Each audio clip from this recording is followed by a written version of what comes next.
Here we are with another Saturday Night Live Q&A family get-together, and we're just talking about challenges breaking fasts, and the key player here would be to have fresh, ripe, local fruit. It needs to be ripe. If the fruit's not ripe, you're not going to be satisfied. And so learn how to... You guys have good fruits in Florida.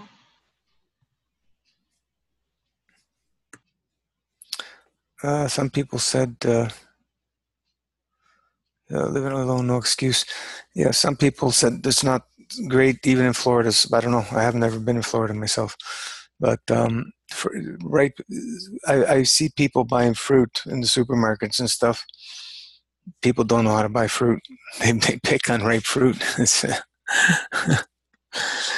It's a little bit of an art to learn how to pick ripe fruit, and that's going to be a key, to have that ripe fruit around you, full around you.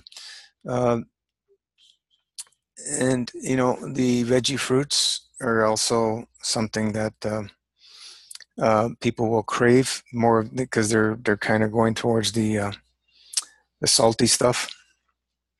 So the cucumbers, zucchini, peppers, tomatoes, stuff like that is can help balance out some of the cravings.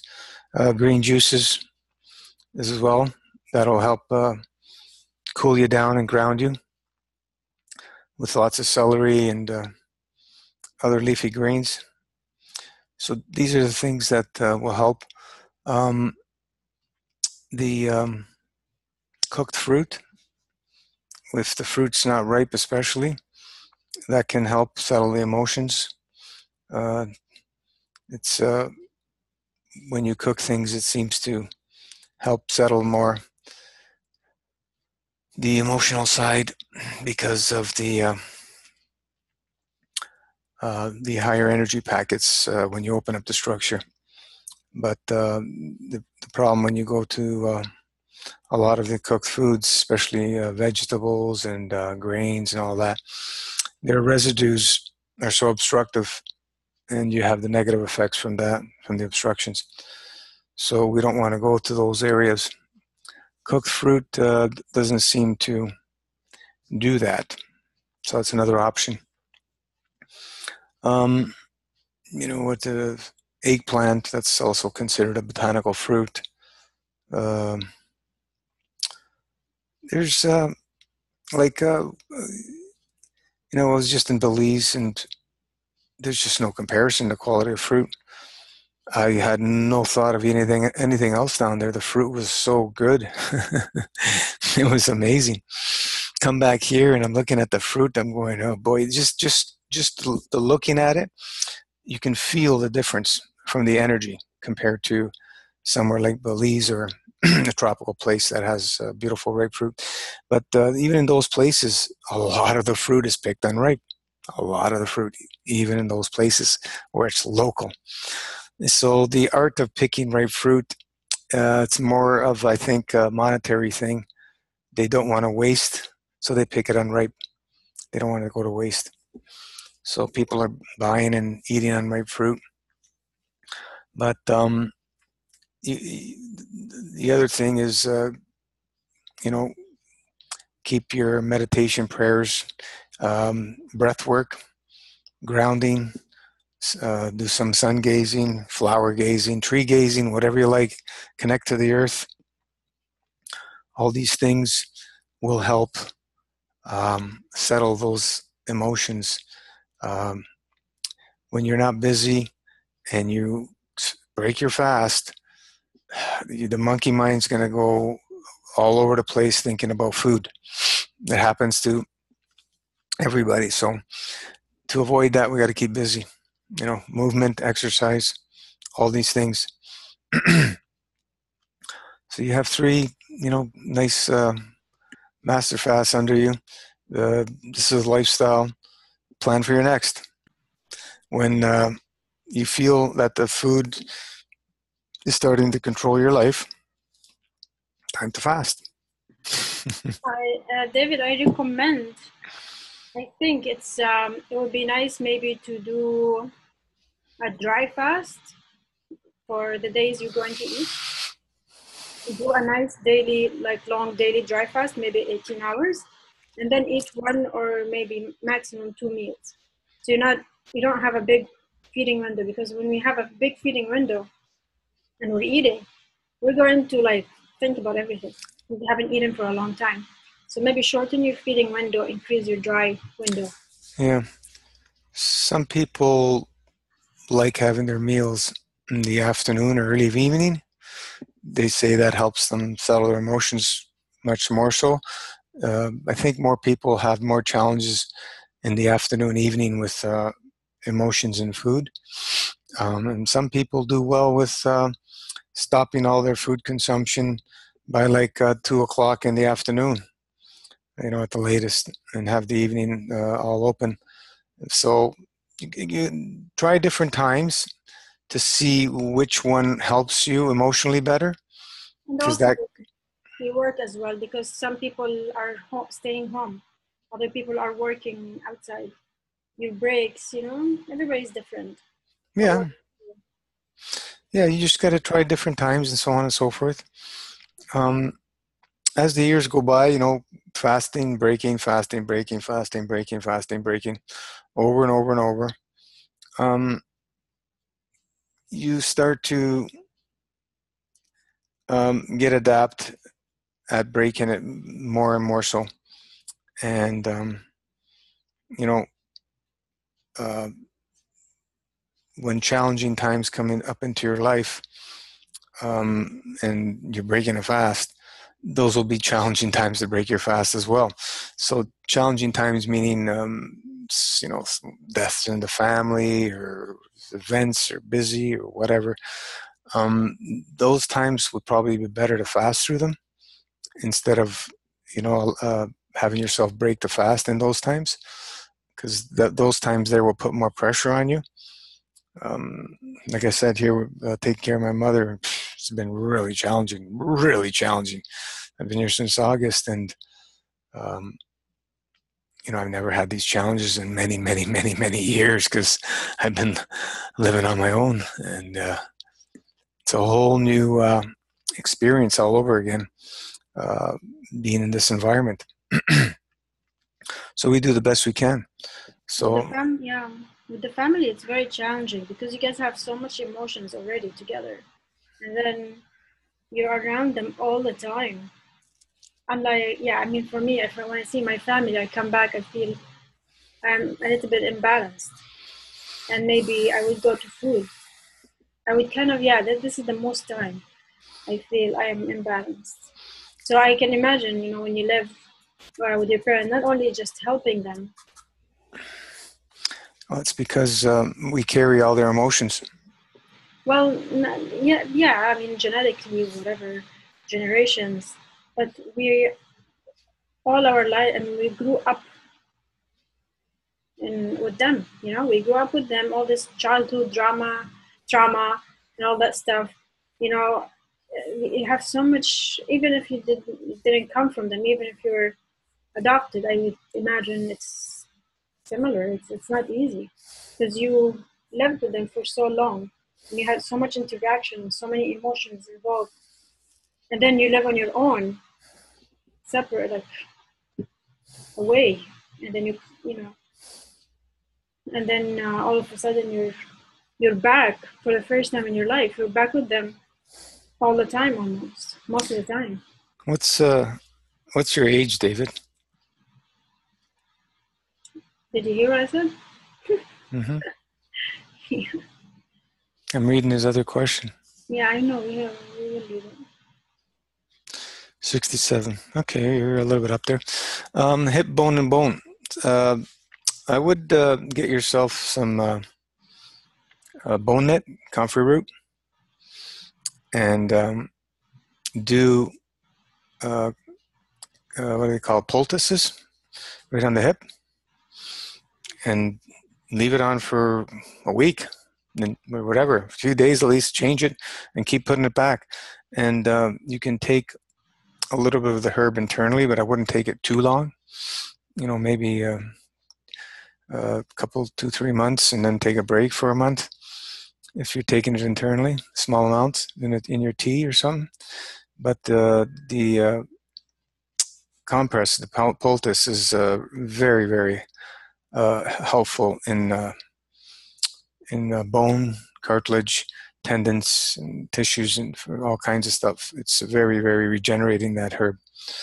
Um, the other thing that people are doing is with ganses.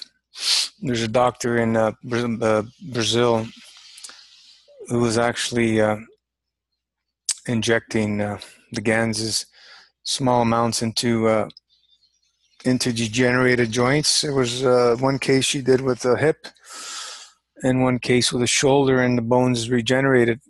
But I don't know.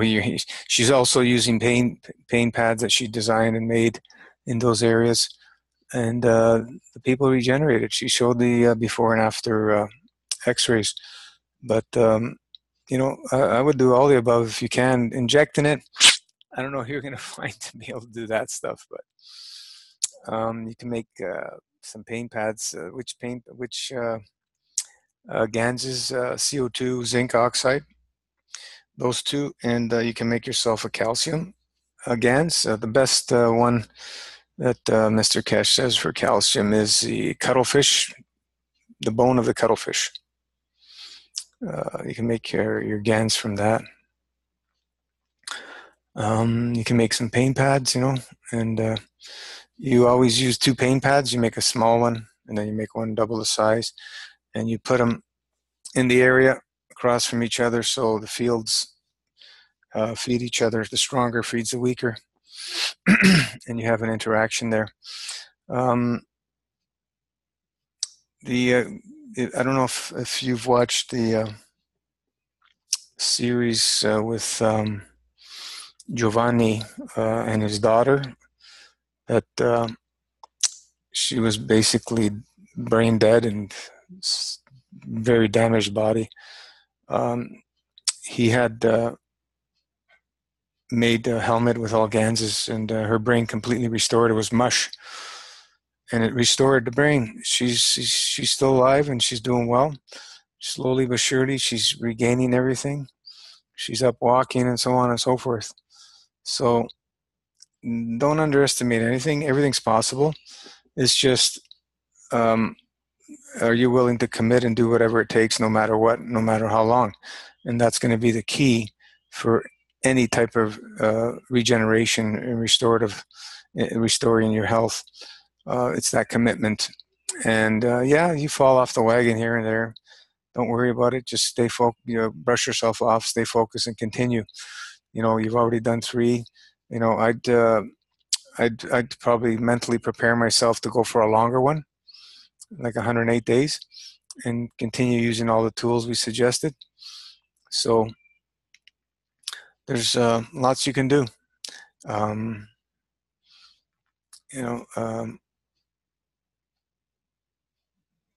Never, ever, ever give up. Which games to try? Yes, stories in it for life. Yeah. So yeah. As time goes on, we're gonna see more and more ways and have new understandings of how to use all these different plasmas.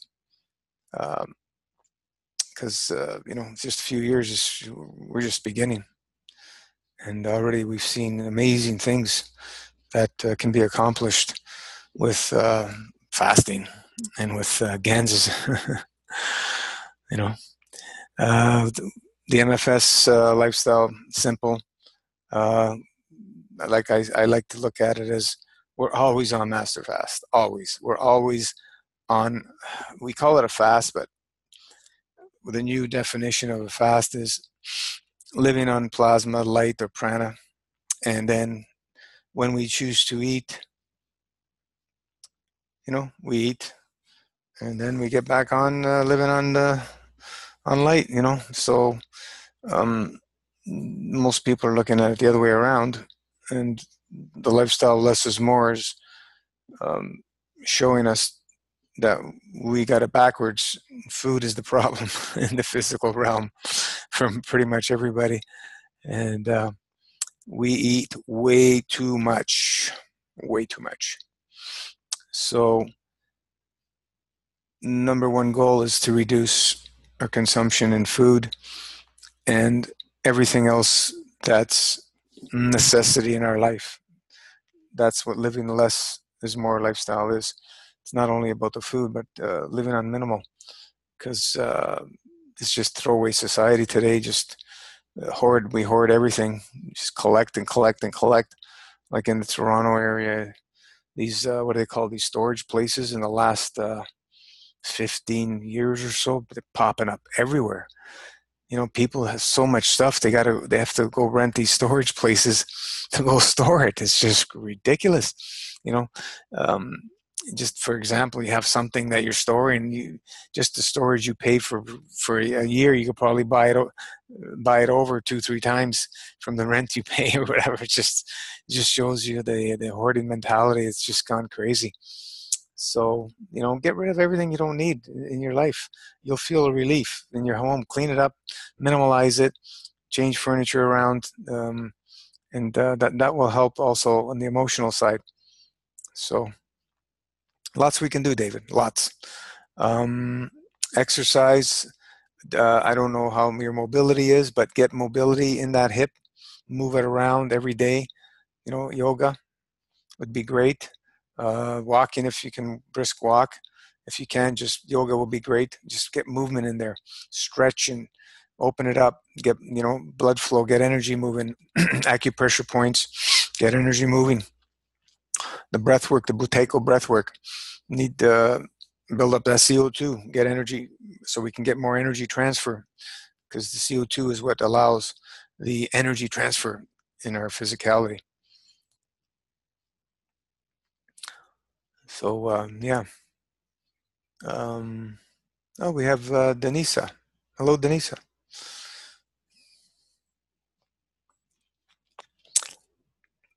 The floor is all yours, guys, as we're here for you guys.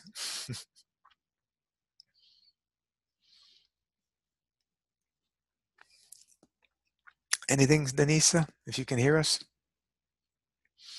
you can unmute yourself.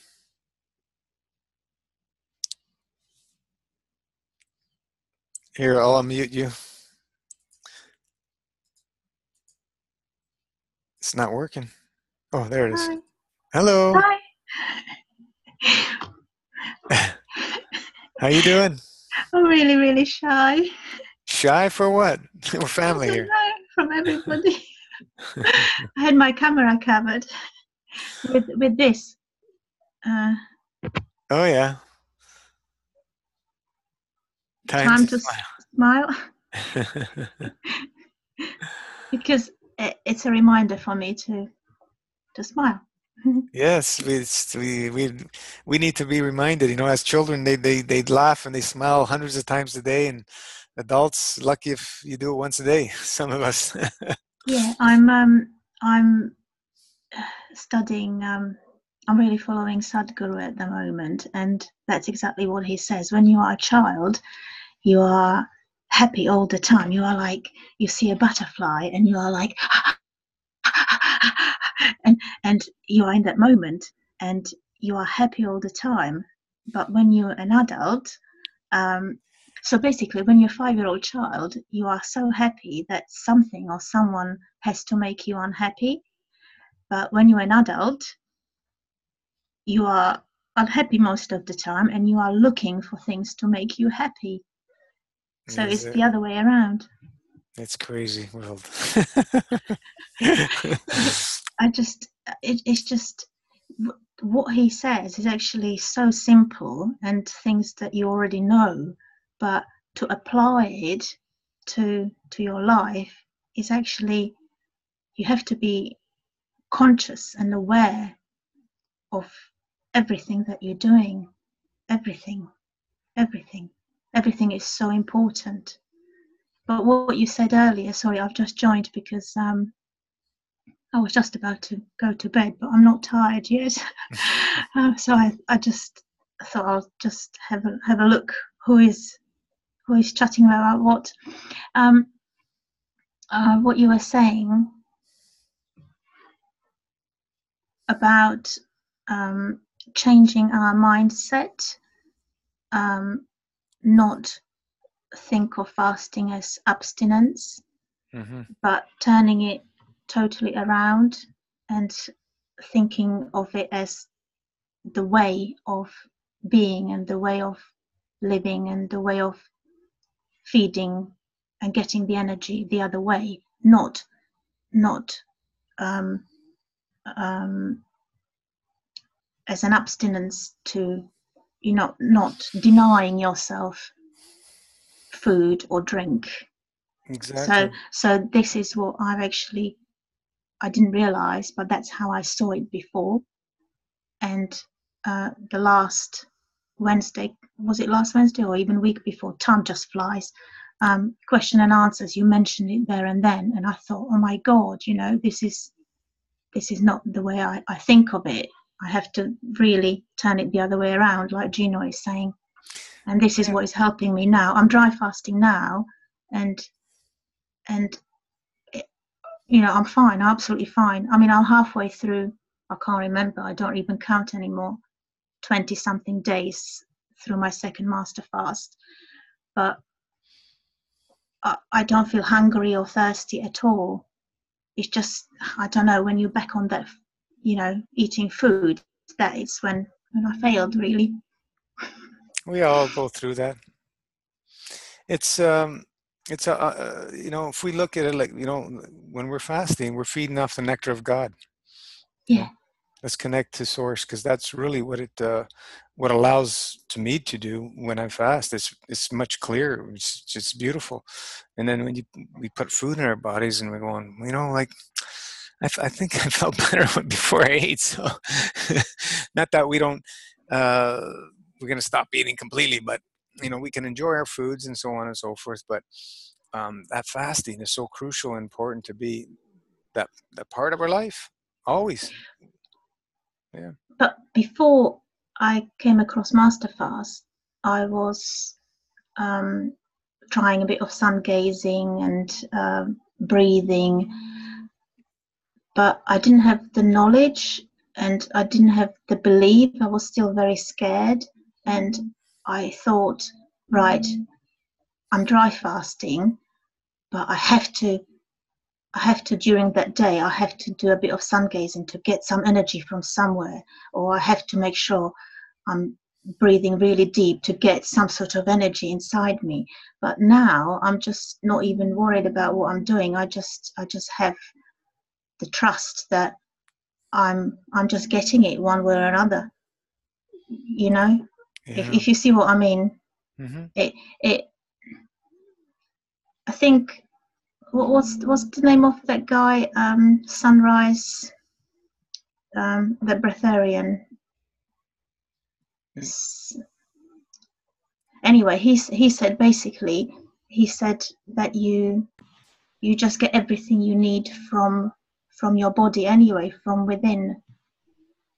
It doesn't come from the sun. It comes from within. Yeah. Like, the sun gazers are teaching that, we get everything we need from the sun. I don't agree with that. We get it from within. And when we're doing the sun gazing or flower gazing or tree gazing or an animal gazing or personal gazing, it's what we give that allows us to receive.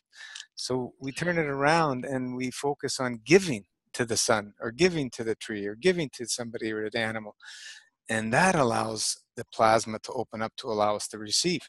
It's that's the way I look at it, because we have that new understanding of a little bit of the how the plasma works. The plasma cannot open up without the gift of giving, and this is how creation starts. It's the gift of giving, that love to give, to create, and then it comes back to you in many times more. So that's the way I like to look at it. And it's amazing, like you're saying, you know, we don't need the sun to receive something. We don't need anything. We have it all. It's just our programming is so deep. We have the monkey mind always in the way.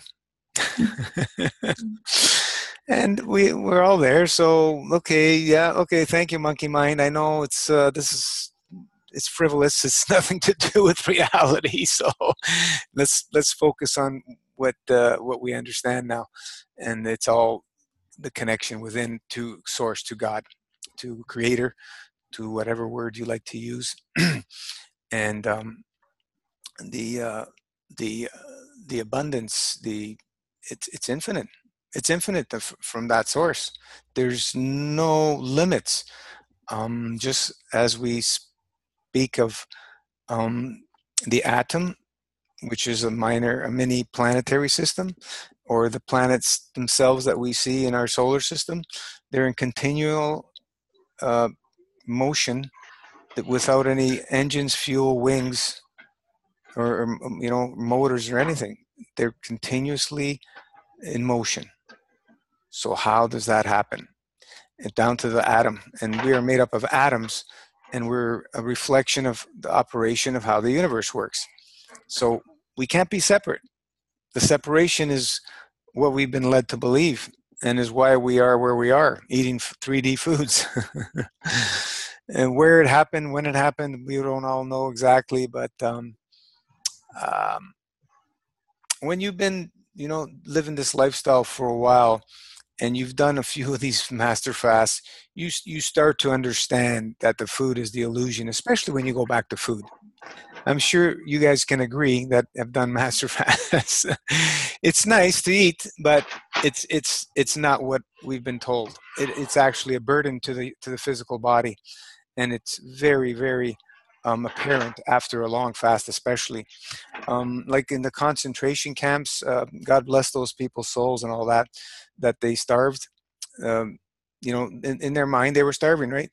But when they went back to a lot of them, they didn't die from actually being starved. They died when they went back to food, which is not talked about.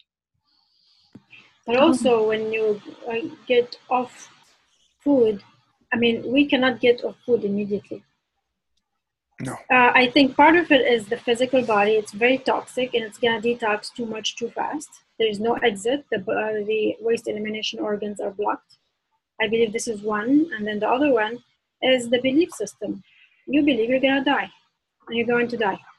So to change the belief system takes, in my opinion, years of practice, on and off. For most people, yeah. Well, even in concentration camps, some people died sooner and some people survived Mm-hmm. because of their strong will to live. Mm-hmm. They had strong will to live. Mm-hmm. And it has been proved that even mainstream medical science would agree to this. If you have, let's say, really old person that should die, or really chronically ill person, not chronically, well, person that should really, even doctors would say that they should really die within days or weeks.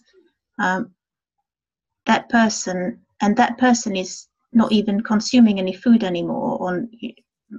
Sorry, this is why I didn't want to do the interview, because I can't get my words out. I think I've got blocked chakra or something. I've got it. You're doing amazing. I've got it in my head what I want to say, but it's we can hear you. I mean, it's not easy to express things. So if you try to understand what I'm saying, like if someone is on a deathbed without water or food, they can extend their days or weeks just by the will to live. For sure. And also fasting as well. I think because they're fasting too. Yeah, but they don't know what fasting means, or they are just, you know, person from the street. But just that strong will to live, or some people, if they are meant to reach their, let's say, 100th birthday or 90th birthday, or they know their family is traveling, from far just to see them on their dying bed, they let's say they could have died a week early, but Hold on. they've got that strong will, the Mm-hmm. mind, to keep them alive until their loved one arrives to say goodbye. It's just the will to live. It's like you said, we are, your will is your command. Yeah, it's the will of the soul through intent and emotion is the driving force, right? So that's the difference. But the example I made of the concentration camps, a lot of people that died when they started eating because after being starved, right? They got food and they're just eating and Too eating and much. eating, and it's just you can't do. We understand it's very dangerous after a fast. So that's a similar case and a more extreme case because that's a belief that you're actually starving to death. It's not a fast. It's not a controlled fast. So there's two different scenarios with the mind. So that's why a lot of people died when they went back to food. But yes, the ones that with the sheer willpower through of the soul, through the intent and emotion, they're the ones who survived all that. And even though they may have not done things correctly, whatever, they still survived. And that's what it is. Like you said, somebody on their deathbed, they know a family member's coming. Family member arrives, bang, they're gone. They leave. Yeah. It's like within hours sometimes or minutes. Yeah. They had their last wish, and that was their purpose for sticking around. So yeah, it's amazing. What Go ahead. what I've been learning. Sorry, I don't know if I'm going off the track, but No. The whole cosmos, the whole universe is just energy and vibration, and what sorry back to Sadhguru again, because what you've been talking about, you've been talking about atoms mm-hmm. just a minute ago, and he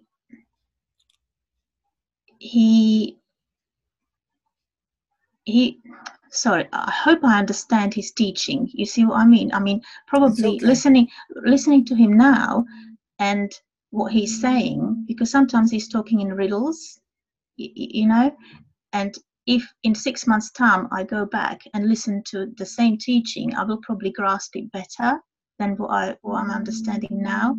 But he was talking about atoms, and like we see our bodies or anything material or live or even stones or anything like tangible, like solid, but our logical mind is trying to break it down to, let's say, our body, to muscles, organs, and then eventually to small atoms. But it's just the way we see it, because that's the way we are capable of seeing it. But some old yogi, 100 years ago, he said something like, when I close my eyes, I appear and disappear 1 and 25 naught times afterwards per second.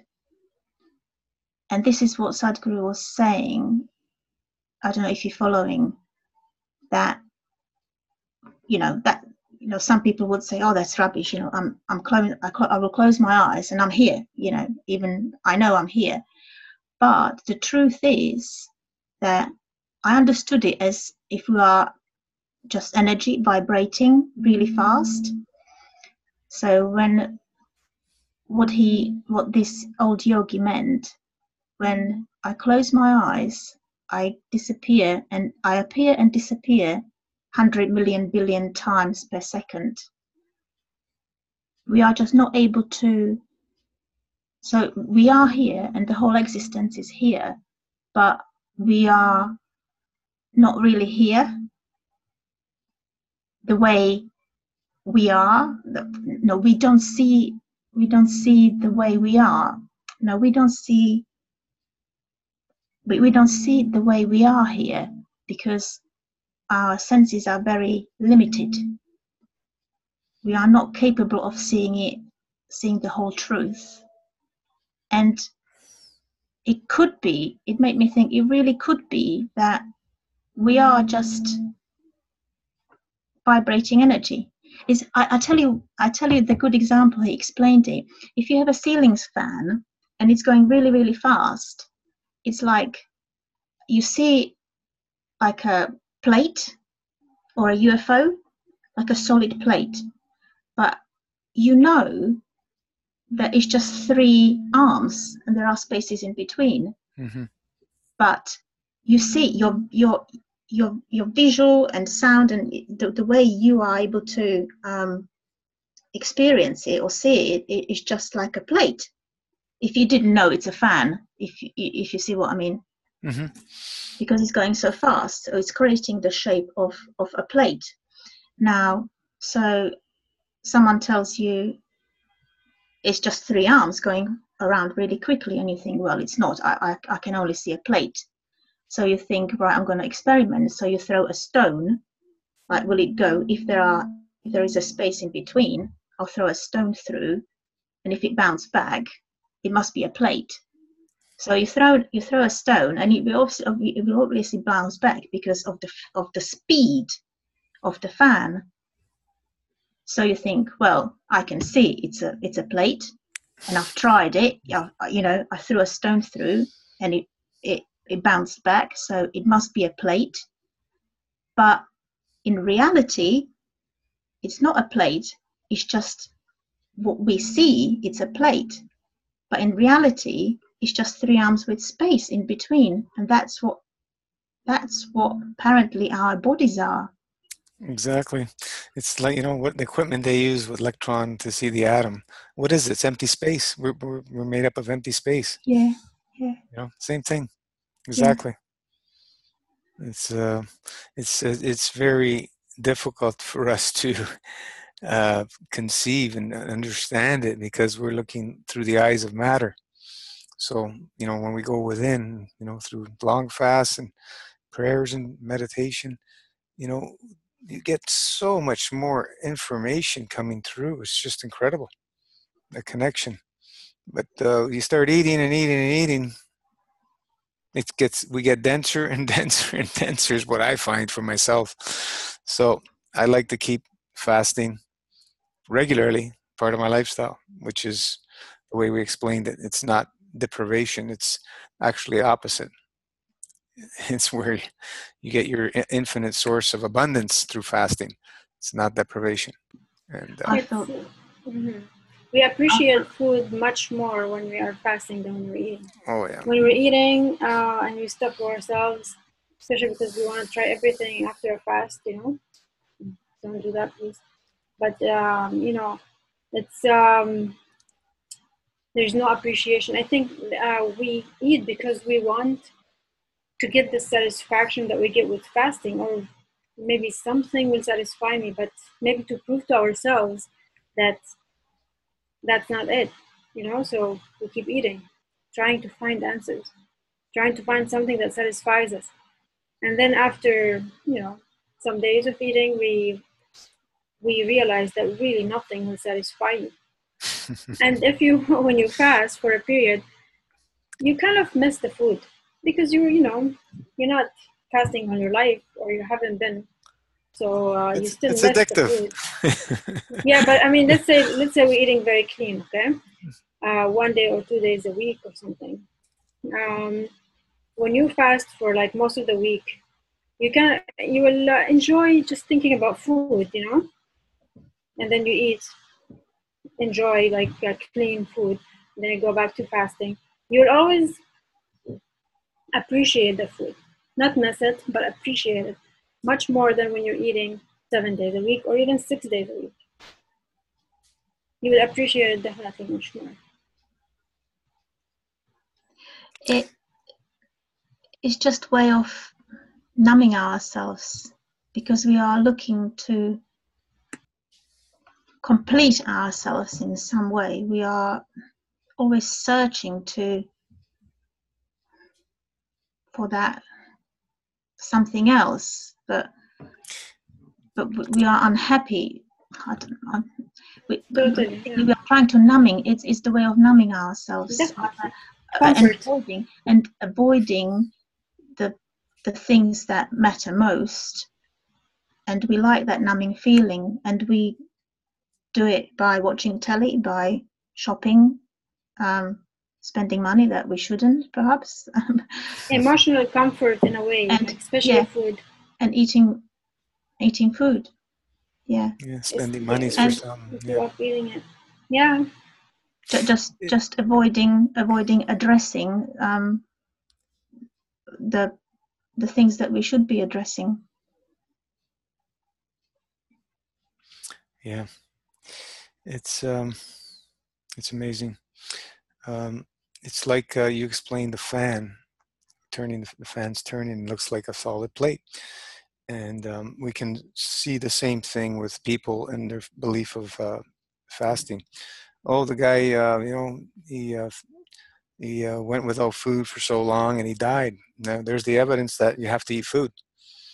It's just what they're seeing with their physical eyes and no understanding of what's going on. Sure, the person that was starving, he believed, he was in that starving state, and of course he's going to pass because the belief system is so strong, just like the belief system of the person who waits that extra day for a family member to come on their deathbed. It's no difference. So the person will perish through the belief system that you need to eat food or you're going to die, or you need to drink water or you're going to die. It's all the same, and it's ingrained in us. I tell you something, when I was doing my first master fast, towards the end, I was very weak, and I gave up on exercises. I'm quite lazy. but I think it was around day 40 or something like that. I was doing regular squats every day. But one day, because to start with, I thought I'm only doing 40-day fast, but then I thought, I can go longer. So it ended up 110 days. But it was around day 40. I was still doing squats, and I was doing 40. And then just like that, as I was doing it, I thought, well, 108 is meant to be magic number, so I'll see. And I tell you what, and I'm not very fit, and I was just about managing 40. Always when I did 40, I was just like, the last 5 were just a real struggle. But there and then I thought, and this was really mind-blowing. I really went for it, and I did 108. And I shocked myself, and it was just up there. Exactly. Up there. And connect with doing the less is more breathing, the Buteyko style breathing, and you won't even have the lactic acid pains in the muscles like you would when doing deep breathing.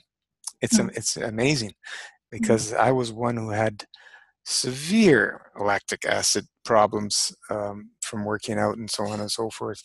And since I started implementing that Buteyko breathing, which is less breathing, I don't have that challenge anymore. So it's all, these little bits and pieces of information that we have a new understanding with a new knowledge and so on. It's just awesome. And this food thing, we're seeing around the globe, there's more and more interest of people wanting to live a lifestyle, either liquidarian or breatharian or whatever. And fasting, it's becoming more and more and more interest around the globe, especially after what the MFS has brought out there, and and what people have experienced is still a lot of changes have been happening or in the detoxification world that were not available prior to us starting to share it. It's just pretty amazing and beautiful to watch the transformations. Like yourself, you had major issues with skin, was it? Yes, and Yeah. funny thing was, obviously, I knew it will take 7-9 years, but I had just had such great results after the first 100 days master fast that what happened?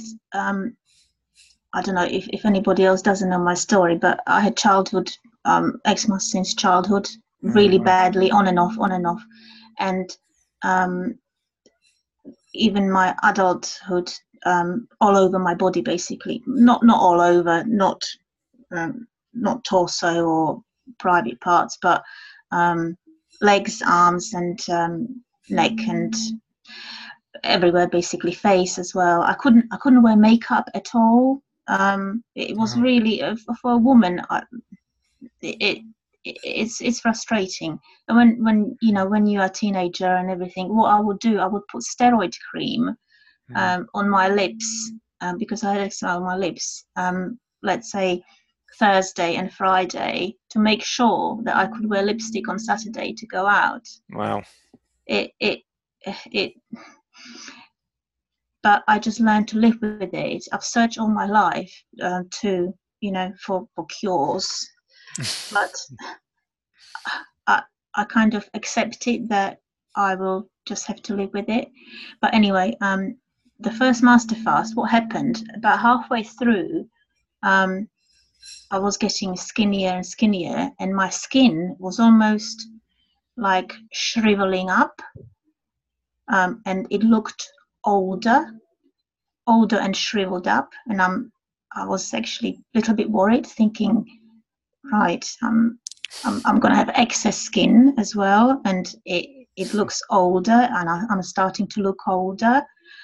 But then, because your skin is renewing itself all the time, then what came back was just beautiful baby skin all over my body, and I just kept showing people, and because especially I suffered when I'm at work, you see, especially at the front. I'm a receptionist, I'm not a nurse like you thought.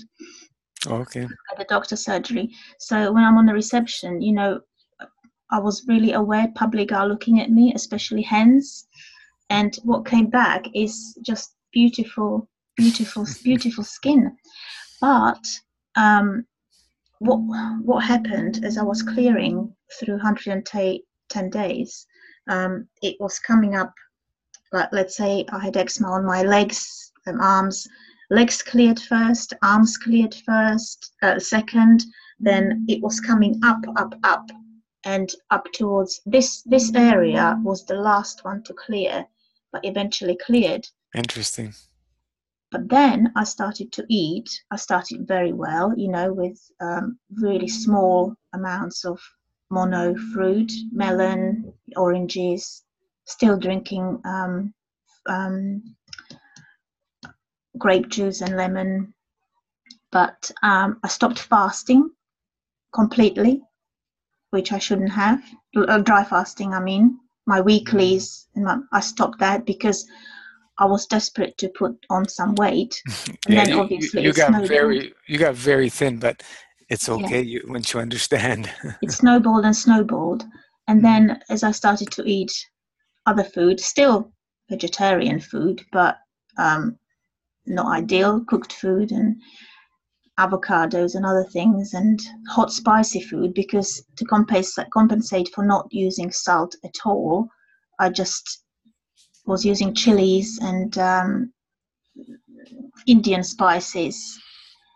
I have to admit, I have a few takeaways as well, Indian takeaways.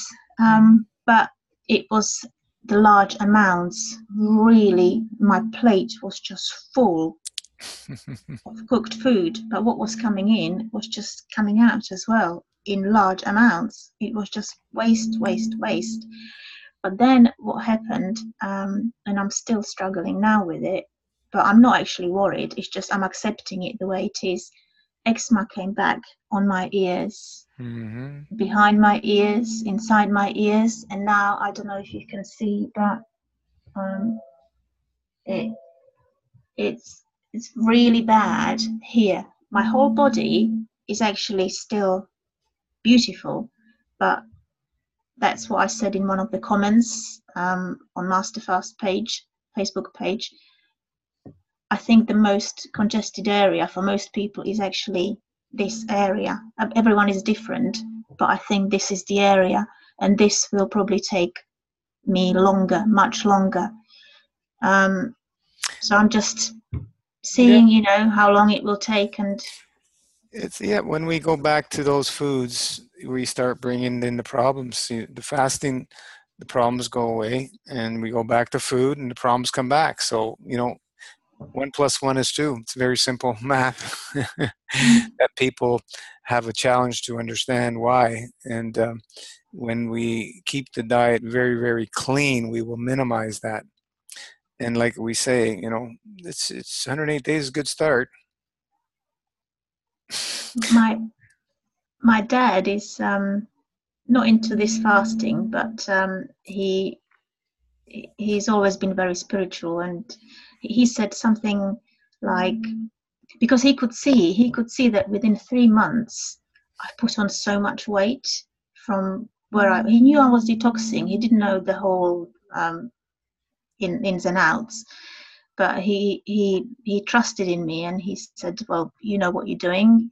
But he kept telling me, actually, like, yeah, but you should eat some nuts, you should combine some nuts with fruits. And I'm like, just Dad, just don't, you just but he could see that I've put on weight really quickly, and I was actually getting quite chubby. I mean, the clothes I used to wear even before I started Masterfast were too small for me. I was getting really heavy, and I didn't like it. And he said something like, well, your body is, and your organs are used to dealing with this amount of dirt. If he said if you have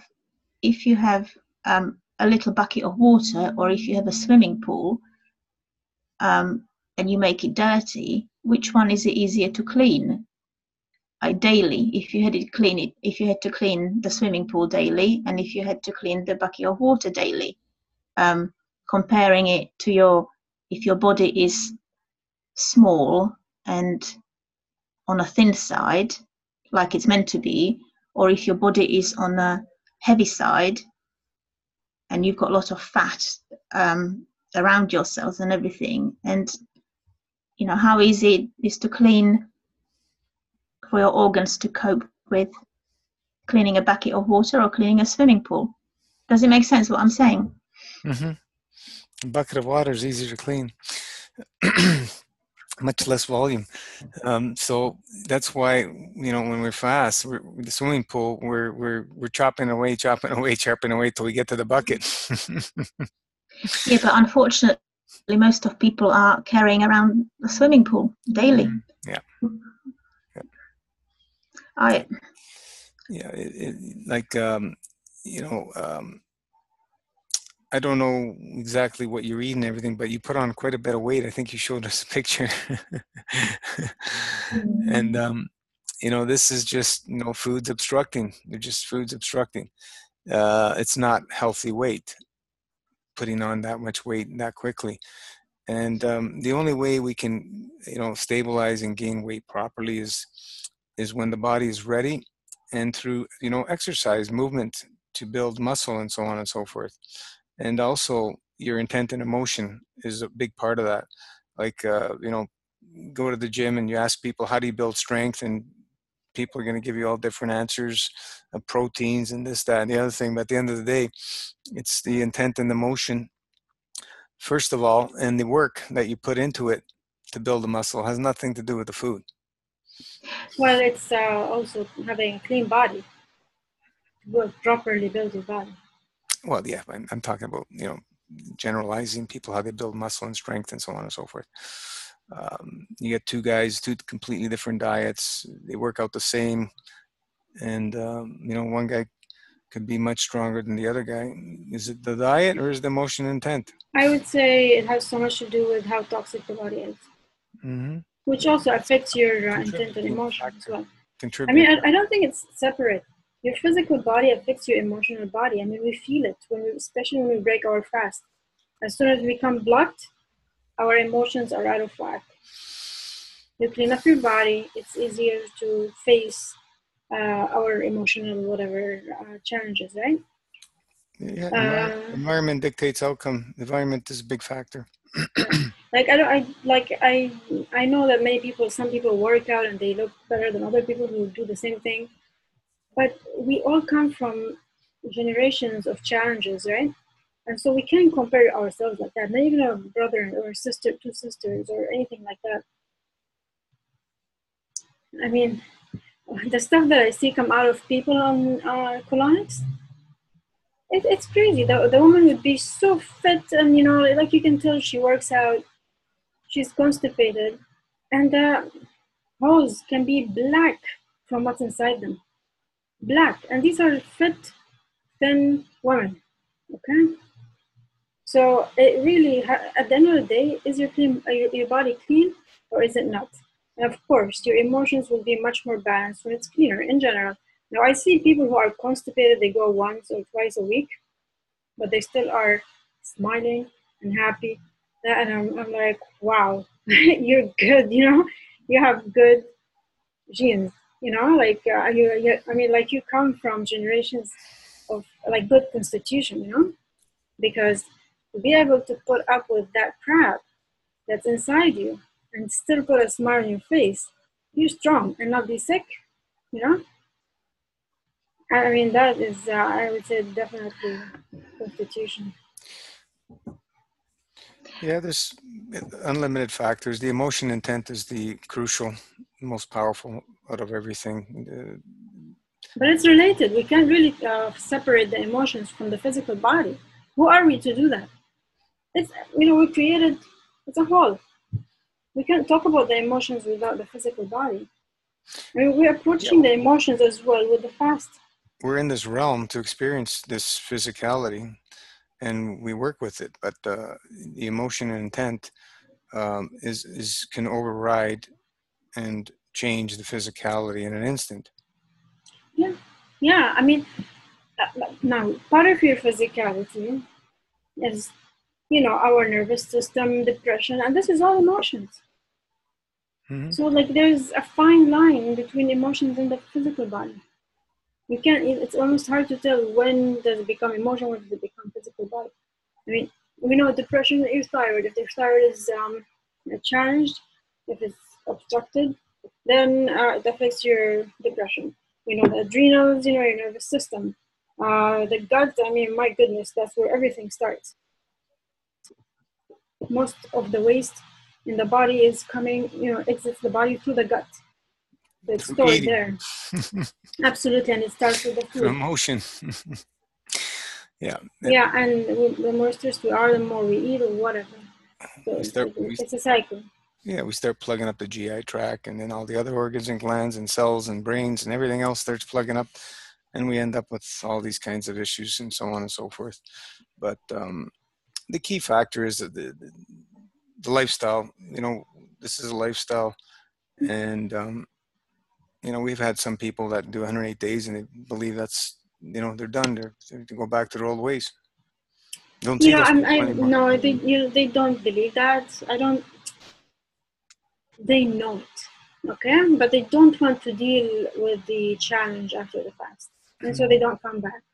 They don't want to repeat that because it was very challenging for them, and that's fine.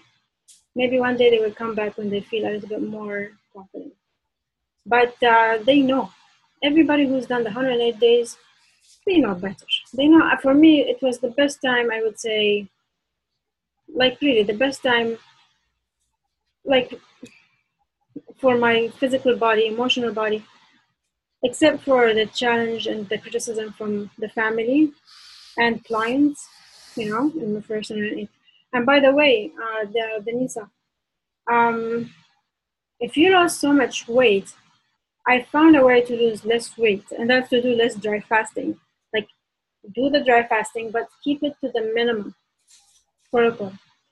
You do more, you're gonna lose faster. If you want to make it a lifestyle, then start slowly. And then your body will lose weight, yes, but slowly, very slowly and steadily, and it's not gonna look bad. And then over, like, let's say after 1 year, you increase the dry fasting hours more, right? Because now you're cleaner and you can go one step further. You're talking about on Master Fast. You can go deeper. Yes, and as a lifestyle, because dry fasting is a lifestyle, right? We want to keep it even when we're eating. And so, so let's say next year, increase it more. Like, give it 1 year, maybe with minimal dry fasting. When we are on the master fast, Gina likes to go further when you're eating. I prefer to make my master fast a lifestyle, like mini master fast maybe, or full master fast, so that I'm always, most of the time fasting and eating very few days a week. And then anyways, when your body's cleaner, you're not going to lose as much weight. But it takes time. It might take a year of fasting before you stabilize your weight. So it's going to stabilize, and you're going to build while fasting. If, let's say, you do full master fast for a whole year, right? At some point, it's going to stabilize. I guess it's different for everyone. But for 108 days, I don't see people stabilize on their weight. Not the first 108. I think what happened first time, it basically, to know the truth, you have to experience it. And most of us doing first master fast, especially long one, we don't know. We hear other people what they are going through, but until you experience it yourself, you just don't really know. And for me, because I was so keen to really attack it the first time, I didn't want to play around trying it, and I just really wanted to do the first long one to build some sort of foundation for future fasts, even if they are shorter or longer. But I really wanted to address it the first time, and I was so focused. Yes, I was a little bit worried about the weight, but then I just really wanted to reach the 108 day, and I went 110. But what was your dry fasting schedule on 108? To start with, for the first part, I was going quite long time. I don't know now, it was 72 hours, up to 72 hours. Every month or every? No, weekly. Oh yeah. No, 62, 70. Yeah, but it wasn't, because for the first part, certainly first part of 40 days, I was just full of energy. I was just, it was the time of my life. It was just fantastic. And yeah, I wasn't pushing it. I wasn't pushing it at all. It was just, it feels nice. We all say the same thing, but then it hits us. But then I totally slowed it down towards the second part, because I just wasn't even able to. I would say I was almost depressed for the second bit of the long fast. I was just, you were losing weight too much too fast. I don't know. I was just taking day by day, and it was just get on with it, go on with it, and I just had the 108 day, as a goal. And once I reached that goal, I was just suddenly like, I remember that feeling when I finished my A levels. It was just adrenaline and stress before, and when I finished my exams, it was just that, oh, and what do I do now? I was lost. I didn't really, like you say, everybody should have a plan and stick to it. but I was preoccupied with how little I weighed and how skinny I was. I just thought, right, I've reached my goal now. And I concentrated. I was really imagining putting weight on, meditating when I was going to sleep in the morning. All the time I was just imagining that my face is filling up, with, I was, programming with good, healthy material, new material. But God, my face filled up really quickly. But I think the problem was that I wanted to attack and do very strong healing my first master fast. That was important for me. I like people to start with 108 days, but they need to really have a commitment and focus and plan on their way out. Otherwise, there's no point. And you've accomplished a huge amount in those 108 days. Huge amount. Skin issues, especially you've had them since you were a child. These are very deep emotional challenges, like everything else is. And physical, these yeah, eczema, yeah, eczema in the yeah. gut. GI tract, yeah, everything starts there. So you've accomplished quite a huge to move all that waste out. Now, the other thing that you were talking about, going into depression the second month, that happens sometimes because when we're releasing all that excess matter out of our body, we're actually losing a part of ourselves, and there's kind of a sense of of uh, what's the word? Emptiness, void. Emptiness, a void, that something that you're not used to, even though it was all things that were causing you challenges. It's that void feeling, and you can get into those depressions. And this is why you get all these different swings in fasting, because there's so much going on that forget about trying to understand it. We know what to do, and we have the goals, and we focus, and then we drive to that.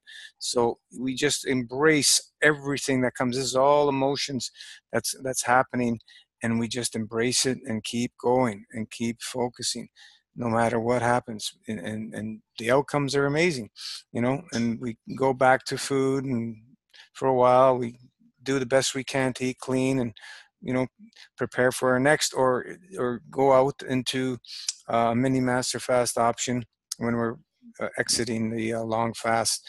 That would be better for most people, to not go back to eating 7 days a week, because you go back to eating 7 days a week, you're going to have challenges. Your cravings are going to come back.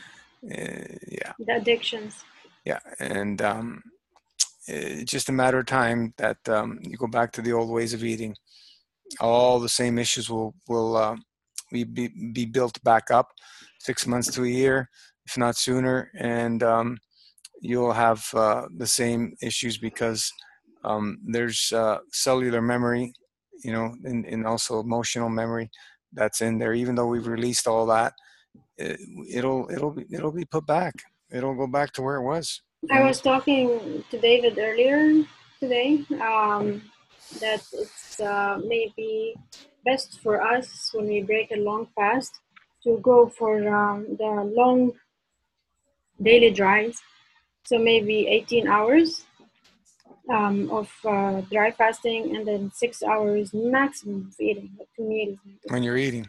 Yeah, when you're eating, the days you're eating, because you don't want to be eating all day, because the addictions are going to be much stronger if you're eating all day. So you definitely want to do intermittent fasting, exiting. Maybe we can discuss this later, June. But I think that would really help people to do a nice long daily dry, and then eat 1 or 2 meals a day, fruits and vegetables, or fruits only. Yeah, we were talking. I think most people have more of a challenge in the afternoon, evening time with emotions, with food. So for some people, the meal probably would be best focused in that time of day, your one meal, 2 meals. And some people, they're okay with finishing their meals by 2 o'clock and they're done with it. But I think more people are in the other category where they have more of emotional challenges in the evening, afternoons, late afternoon, evenings with their eating emotions and stuff. So you have to play around with different times, which will help you better settle your emotions with food, especially after a long fast. Find a time window, try different times, and see which one helps you stabilize better. And as we're talking earlier, it has to be fresh, ripe fruit, or it won't be satisfying.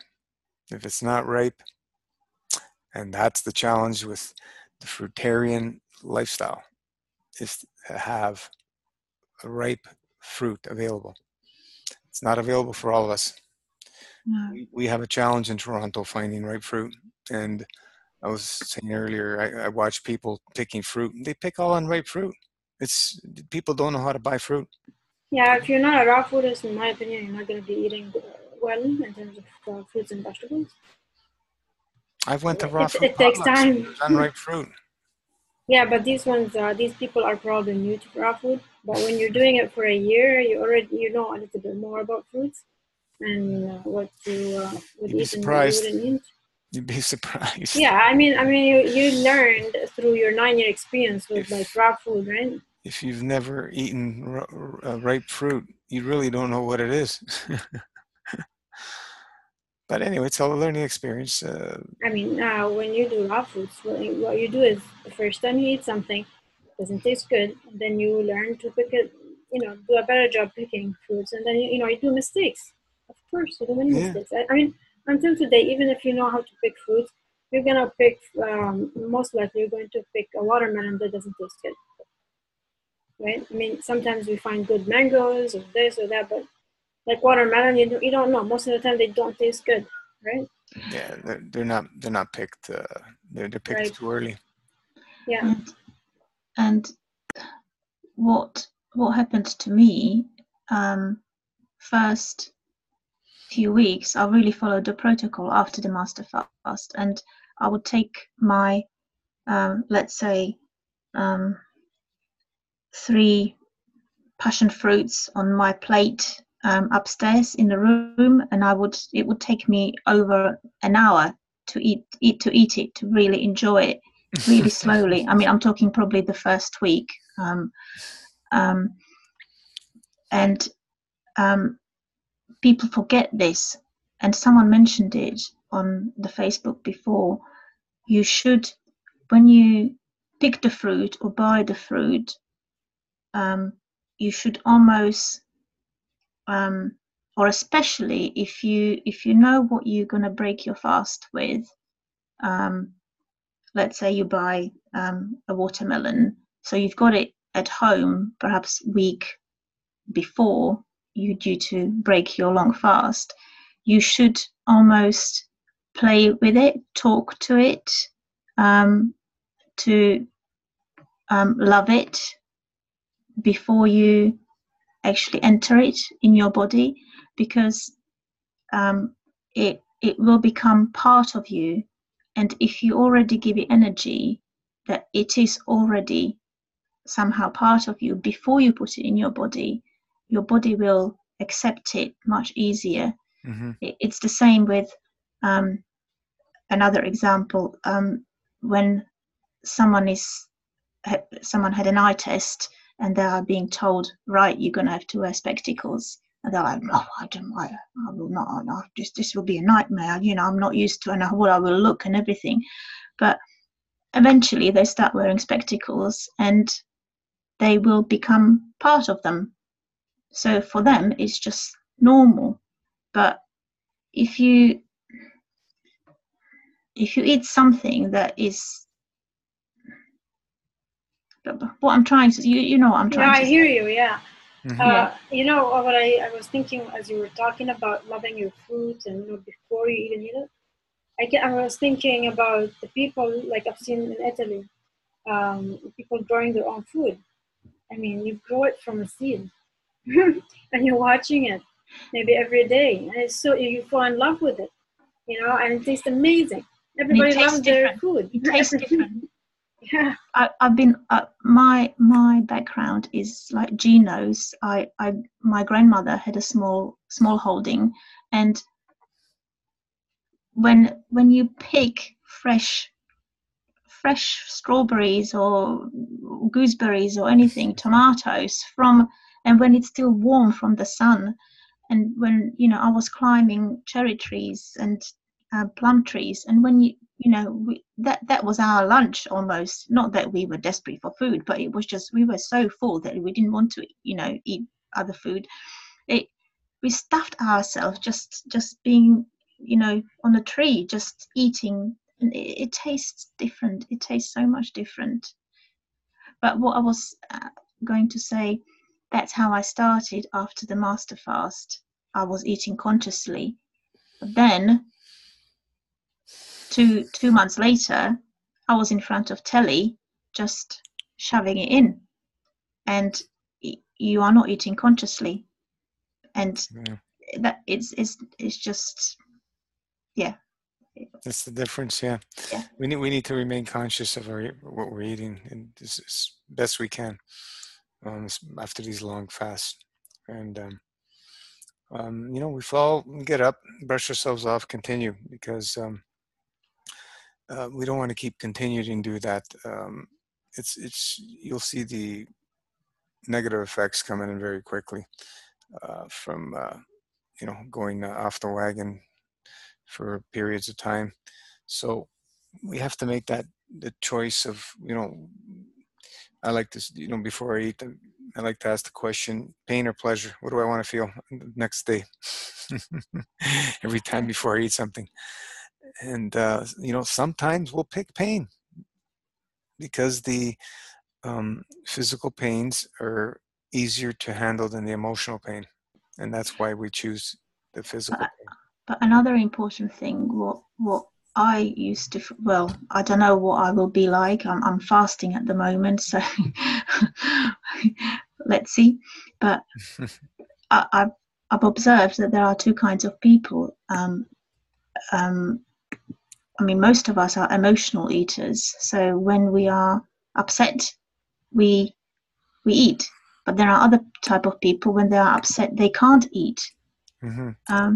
And the important thing is, when you're angry or upset, that's the time you don't eat, just because as soon as you take something, put it in your mouth, and you've got some emotion within you already, you are attaching that emotion to that food, and that food is going in your body, and it's settling in your cells everywhere, that emotion, Mm-hmm. the last emotion that you want, and it's just there buried forever. Yeah. And that's what people forget. And I want to say it's best not to have pain-causing food in your home. Now, if you have people in your home, it's a little bit more challenging, but it's best not to have that food in your home. Like if you're doing raw foods on your own, living by yourself, you only have fruits and vegetables. You're not going to make big mistakes.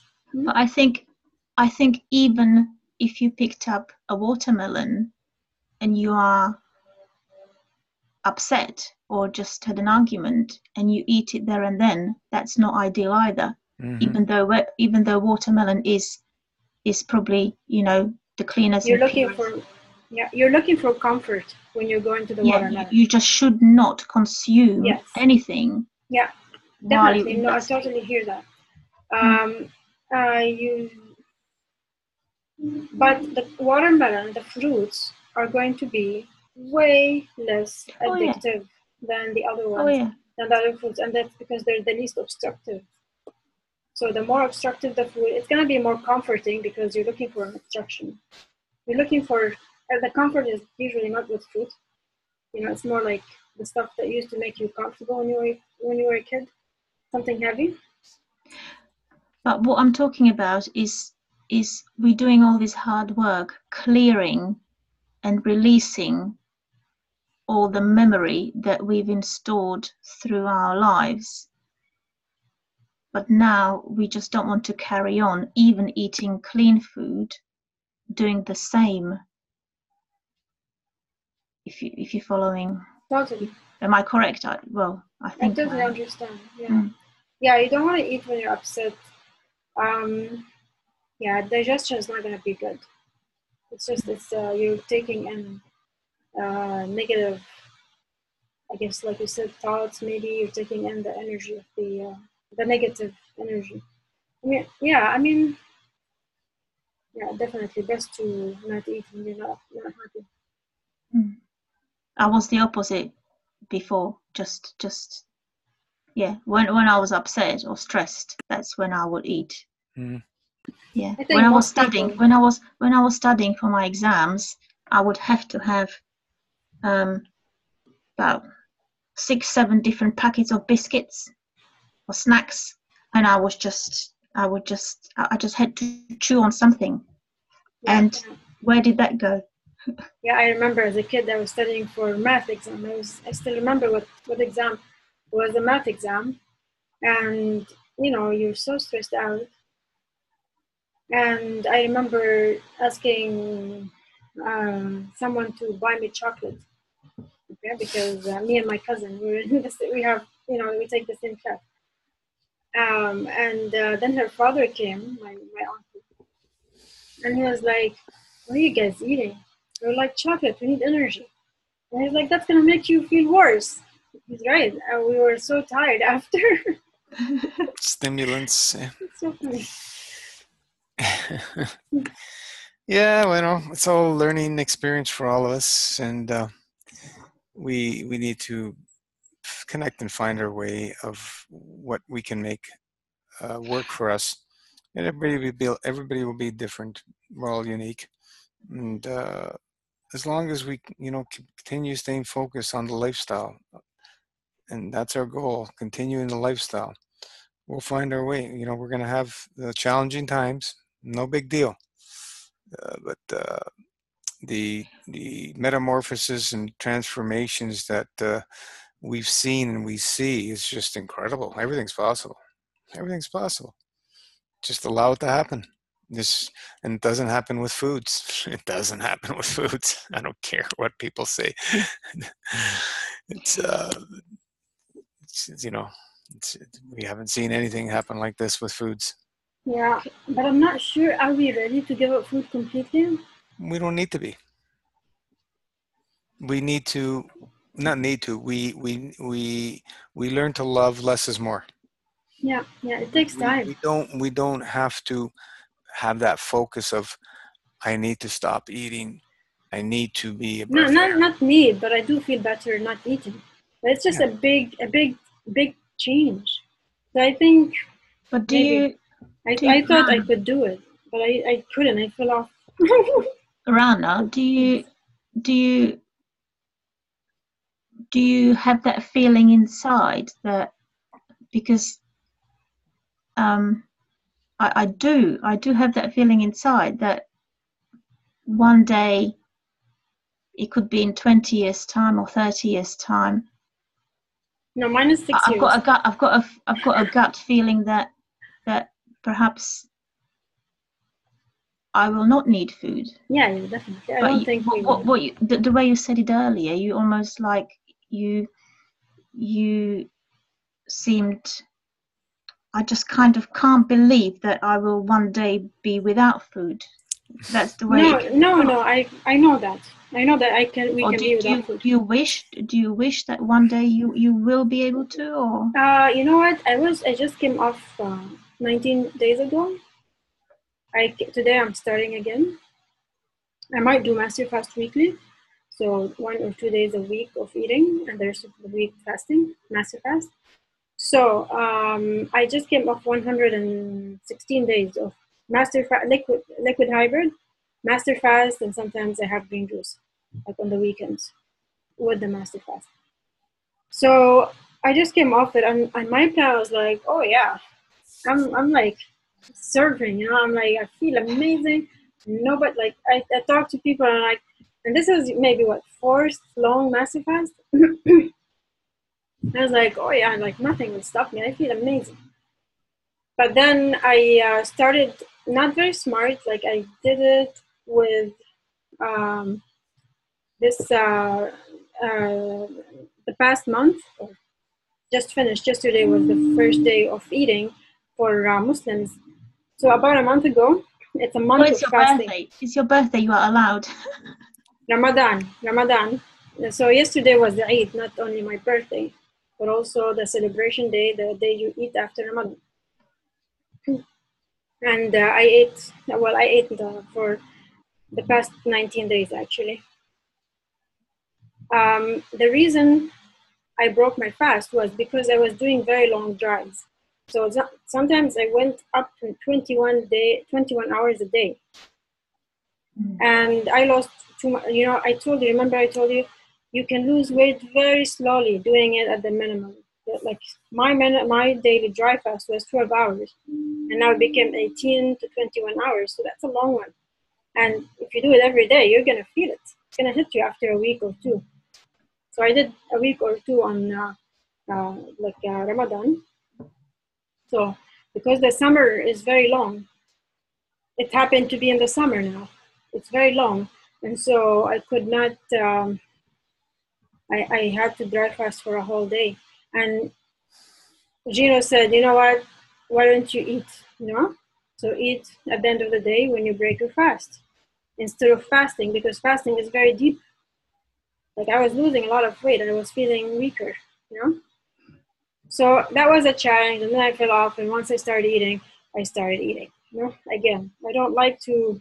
So eating for me is not fun. The only time I enjoyed eating clean for a long time on the Master Fast was on Master Fast weekly. When I ate for 1 or 2 days a week, mainly one day a week, I did. I did it for 90 days, and I did it for 60 days last year. And it felt amazing. The first few weeks were hard, yes, they were hard, because it's a new routine that you want to get used to, and every time you eat, you might be tempted to eat the next day. Yeah, but once it's a routine, you start enjoying both the fast and the food. And the food was clean, fruits and vegetables, no oils, no salt, none of that. And I was able to, like, I was taking lots of pictures and posting them. And I enjoyed. I mean, to tell you the truth, eating was not fun when I ate one day a week. Eating was not fun, but I missed it. Like, I would eat on Sunday, on Monday. I was like, oh, I looked at my pictures. And I'm like, it looks good, but I wasn't enjoying it. Like, I enjoyed the first few bites. Perhaps, am I wrong? It was the habit of, oh, I'm allowed today on Sunday. I'm allowed to eat. So I don't overeat. I did not overeat. There's no way you can overeat when you're fasting for, like, because I only ate for one day, I did not overeat. I can only eat so much. The first day you break your fast, you cannot eat so much. And if you do, you're going to pay for it. So it's not a nice routine. So I definitely did not eat. I ate way less than I ever ate. Yeah. But the first few bites of a fruit, so you become more picky with the food.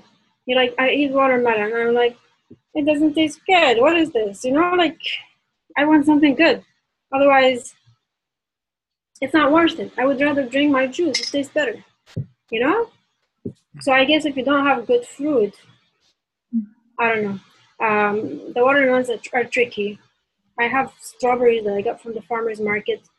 I don't know if they're good, but there's not much that's local, and I want to buy something that's local. Yeah, I don't know. It's can I ask, after the long fast, my taste was really different. I don't know if other people, I think Ajata and some of the others, they said it happened to them as well, but I wasn't aware of it. Perhaps it was written in a protocol or mentioned on the Facebook page, but I was really shocked and kind of worried as well that my taste buds changed. I was so looking forward to that first watermelon, that first day. But Exactly. it didn't taste nice, and I had mangoes on the windowsill, on the sun, trying to ripen them, and I thought they are ripe. They looked ripe. I put it in my mouth. They tasted rubbish, and it Where do everything you was. live? Where do you live? Pardon? Where do you live? No. This was just happening for the first Where month do or you? two. Yeah, where do you live? Where's your home? Oh well, it was shop bought fruit. It was Yeah, I know, but where's your country? What it was country are you from? I'm in UK, England. Mm, So mm. it was Yeah, end I of heard November. England doesn't have good fruits. No, but before I was buying fruit from supermarket, and after the master fast, it didn't taste like I remembered it. Yeah, the, after these long fasts, it's the body's going, "What are you doing? I feel so good. Why are you putting this stuff in me?" Mm, Yeah, and plus, you know what? Most people don't know how to eat fruits. When they're eating fruits, like, they're eating, I don't know if you were eating raw fruits before or you were eating yeah, standard diets. You were no, eating raw. I more. was Ah, okay. no, no, So I no. you know how to pick No, fruits. trust me, I know when you were talking about earlier about people not choosing the right fruit or Hmm. ripening ripe fruit. I know what is ripe. I've Okay. No, I was just yeah, I wondering. do. It's just my taste bud changed. Taste Mhm. buds Yeah, you're changed. gonna be more picky. You want the best of the best. Otherwise, it's not worth it. You might as No, well drink the juice. something's just happened there, within my palate. Yeah, everything changes. Yeah. I broke my 108, the first one, with cantaloupe. I thought it was ripe, I mean, I did a 100-day cantaloupe juice fast, and I'm like, I think I know how to pick cantaloupes, right? And it smelled good. And when I had it, breaking my 108, I had it at work, so I kind of also didn't have enough time to eat properly and enjoy my food. So in my break, trying to finish eating, and I got a yeast infection. My that was my first meal. It was not super ripe, I can tell. It's a little bit hard to chew, and my mouth did not like it. I had a yeast infection, like ulcers almost. Mm. And I was like, no, that's not funny. And then you want something else, and so I started going to the tomatoes and the cucumbers because it's just weird. I wanted more sour stuff, something that tastes good. Nothing was, yeah. Can I ask Gino? Um, I remember who it was. The girl that lives in Chateau, and she runs a chateau somewhere. Um, but anyway, she said that when she was fasting, even winter, cold temperatures, um, she she felt hot, especially during dry fasts. But what I'm experiencing now, there is summer in England, and I feel cold now. I'm full master fast. I mean, doing first long master fast during the winter here, that was really tough. Um, I, I was sleeping. I had 3 layers on me. But now I'm surprised. It's summer here. Okay, it's not hot. It's about 22 degrees, but I I need to have layers on. I mean, colleagues at work, girls at work, I mean, they are overweight and they are menopausal at work, and they are stripping. They've got fans in at work, and but I'm still in my thick winter tights and boots, and I, I, I'm sticking out again because I feel the cold, and I don't know why I feel this cold when I'm on master fast, and I do you put like ginger in my tea just to I actually like the taste as well, just to help a little bit, but I just don't know why I'm experiencing this cold. Hmm. Yeah, it happens when we fast. You go through these cycles of cold and stuff.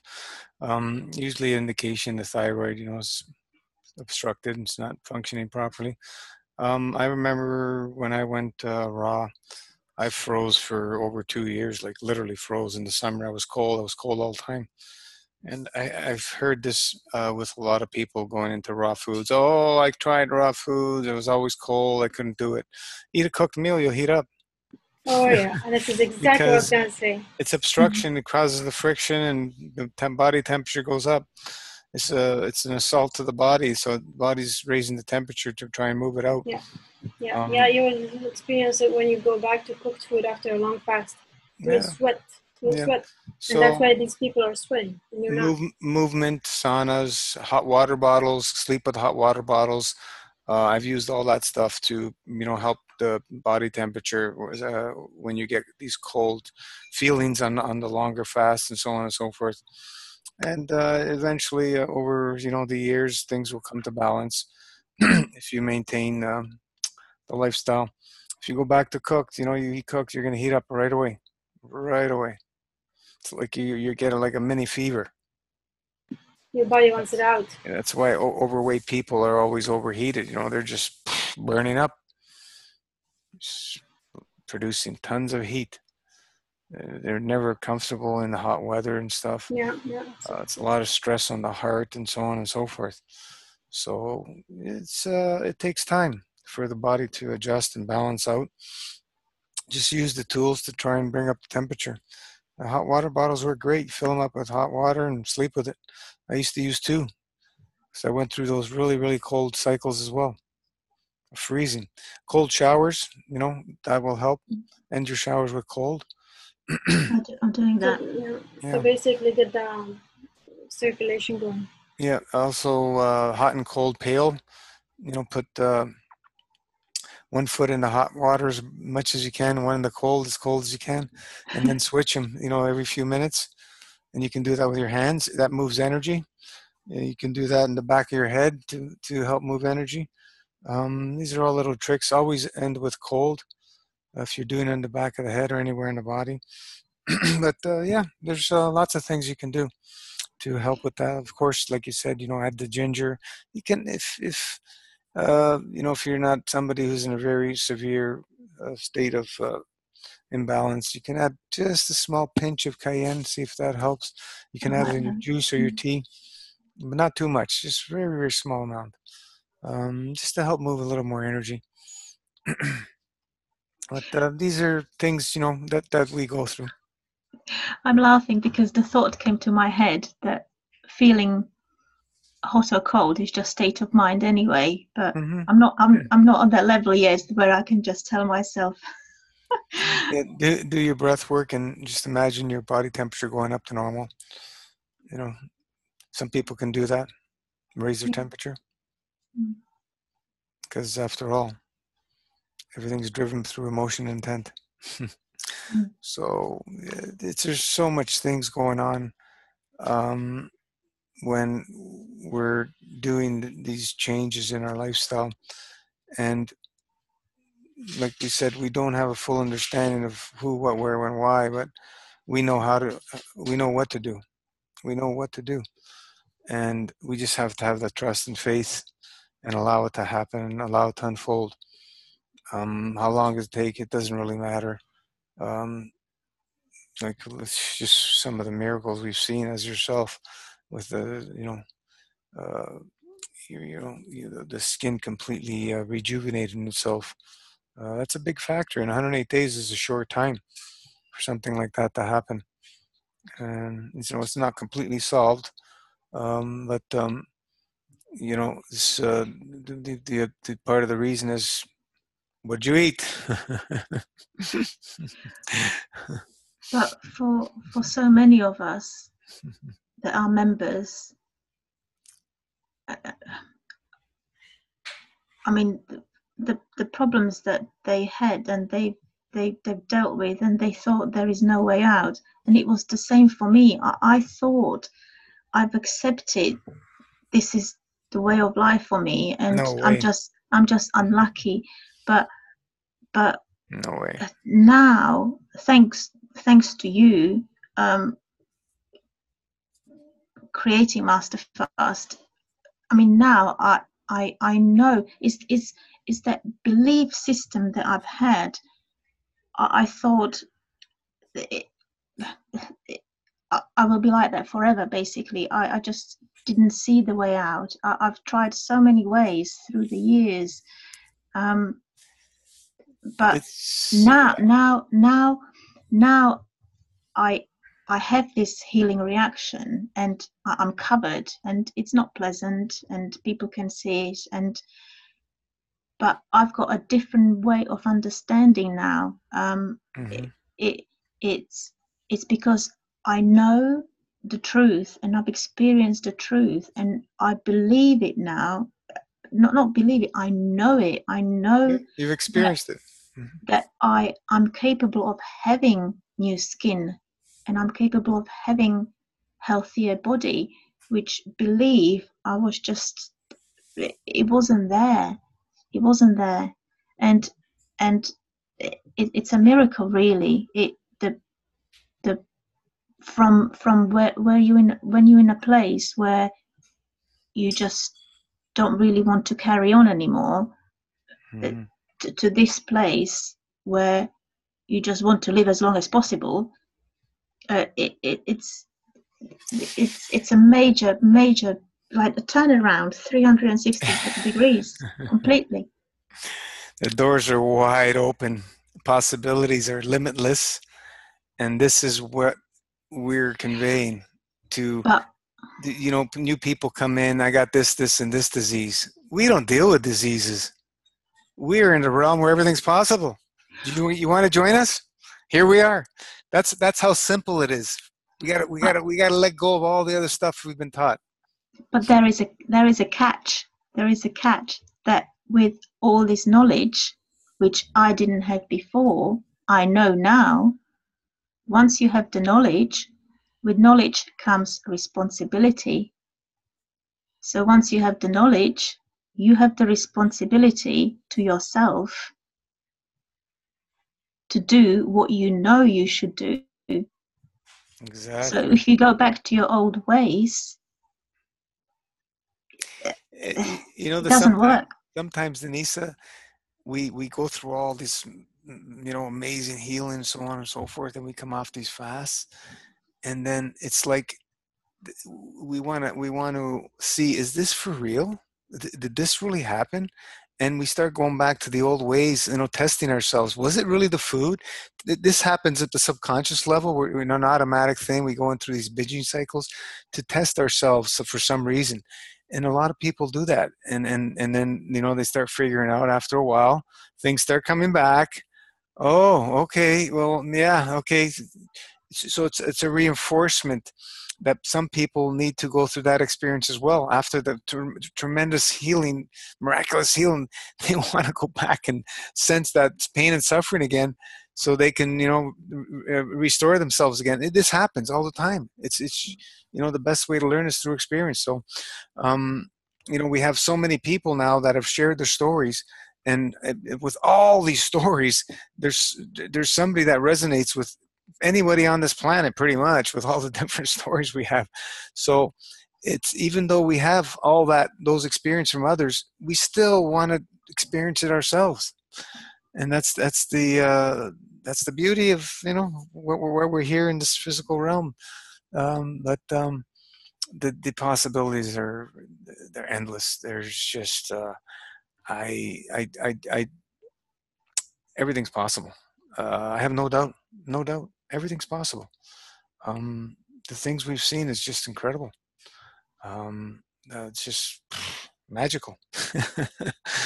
So, just commit, take responsibility, and put put forth the action. Make that lifetime commitment, and you will see what happens. There's no other way but the physicality to respond when you make the commitment.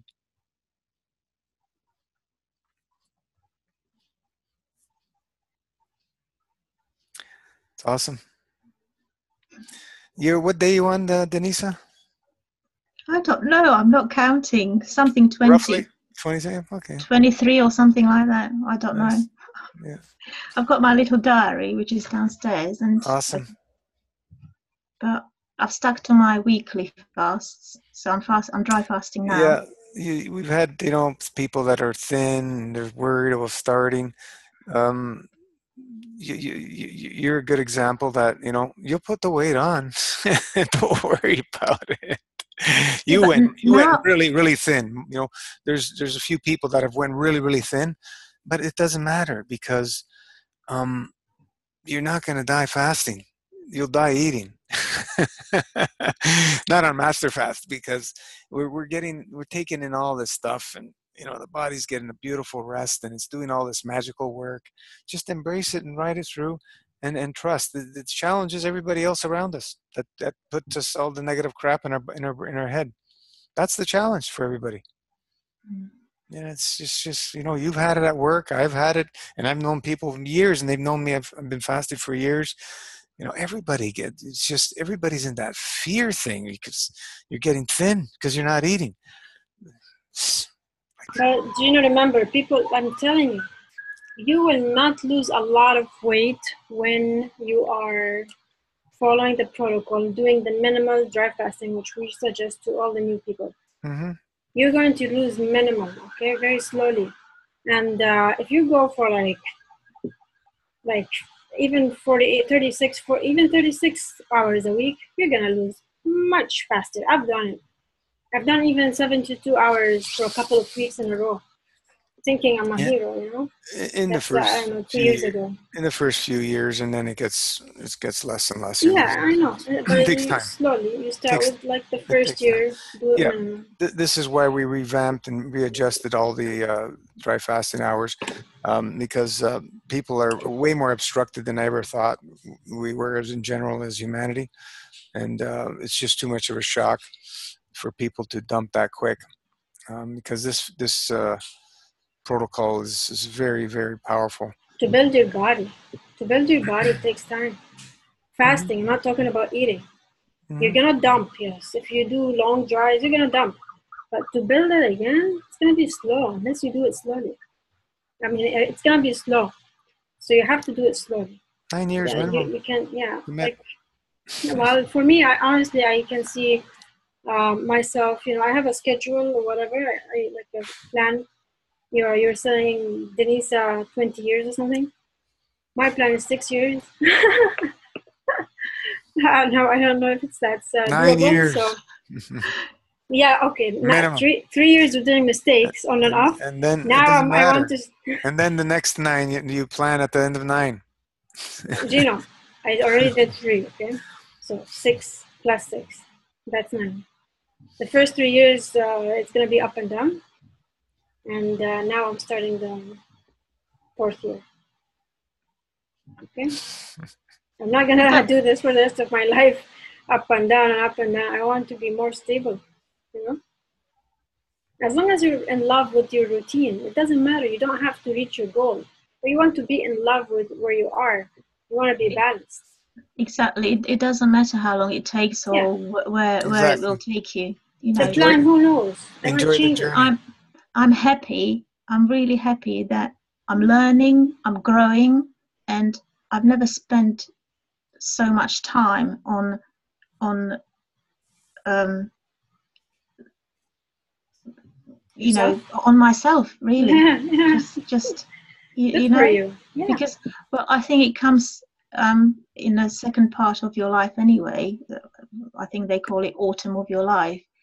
People realize, people that are not interested into healthy food or drying or anything, they just realize generally that things that they were important in the first part of their life, getting good grades, getting job, getting married and getting children, and getting material things, getting house and everything, and having a good car.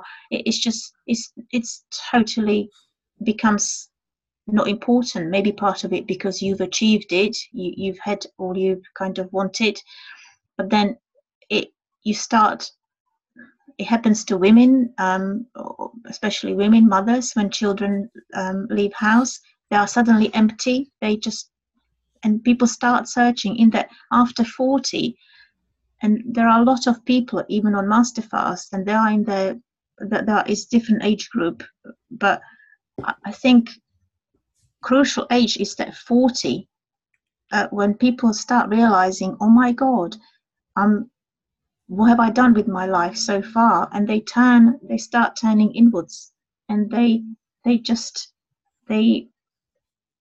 things that used to be important are not important anymore. Different things become important. Middle age crisis, or whatever they call it. Yeah. Minimalist lifestyle. We And MFS Lifestyle plus is more. If you don't love yourself, how can anybody else love you? You have to start with yourself. Yeah, and then the other thing is, like, you know how I said the more you fast, the more you appreciate food. So maybe make your week more mainly fasting and then eating maybe 1 or 2 days a week or something like that. You appreciate the food more, and you will appreciate the good food. Like you appreciate growing your own food, so you love it. Love it even more. Yeah, like you were saying, the energy that you put into like the stuff that you do, from scratch. But like I was gonna say, the more fasting, the more appreciation for food.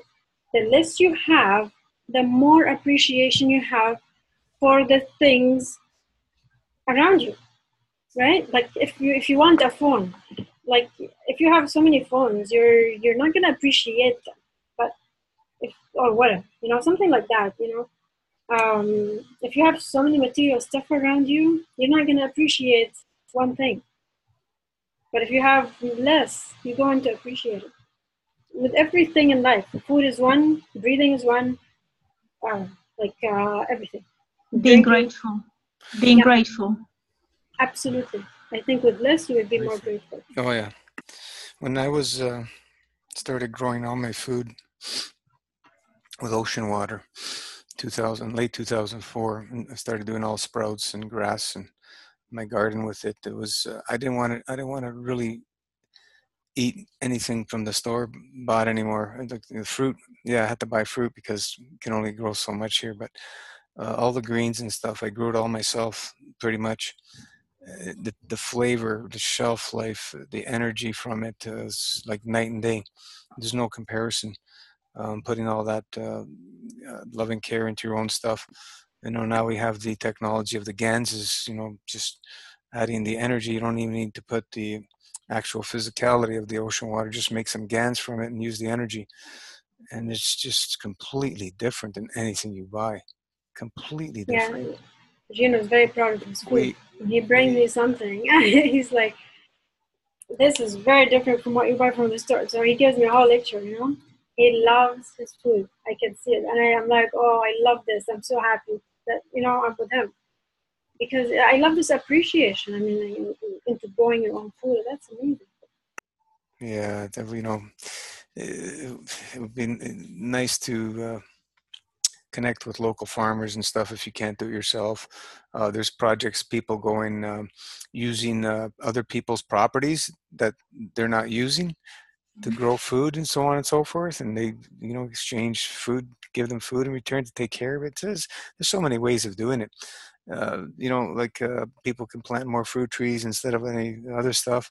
There's so many ways that we can feed the world 1,000 times over, with so much abundance. It's unlimited.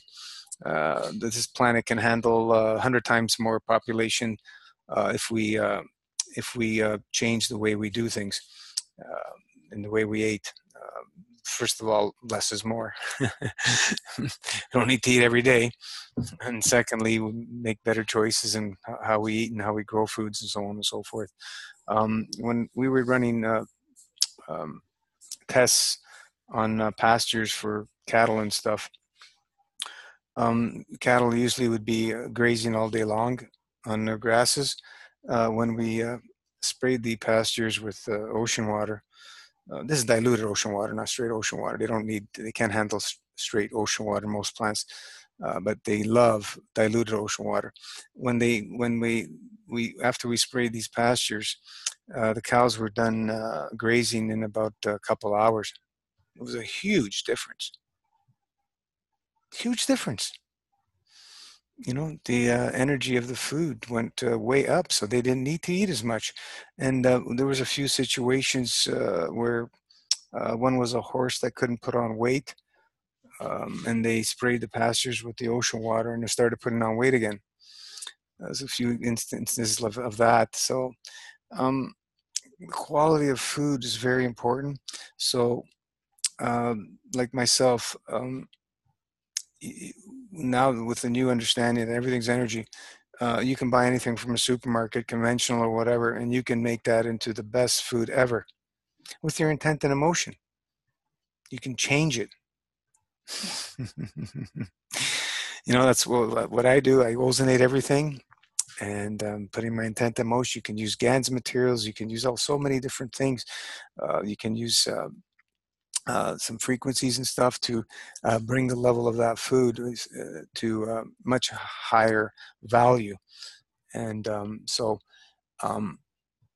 we're not stuck with the old mentality, oh, we have to do this, this, and that, and grow it a certain way. Yeah, that's wise. We shouldn't be spraying our foods with chemicals, with toxic chemicals, right? It's ludicrous, but it's done. So what do we do about it? We start changing it. We start changing it. Like GMO seed, if you soak it in GANS water and plant it, it reverts back to its original strain. So go spray some fields with GMO seeds with GANS materials. So let's get rid of GMOs. It's just a matter of time before people understand this technology, which is, we call it technology, but what it is the basics of how creation works. And once you have a little bit of that understanding, you can move mountains.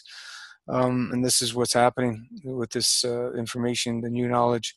So it's a beautiful thing, a beautiful time to be alive.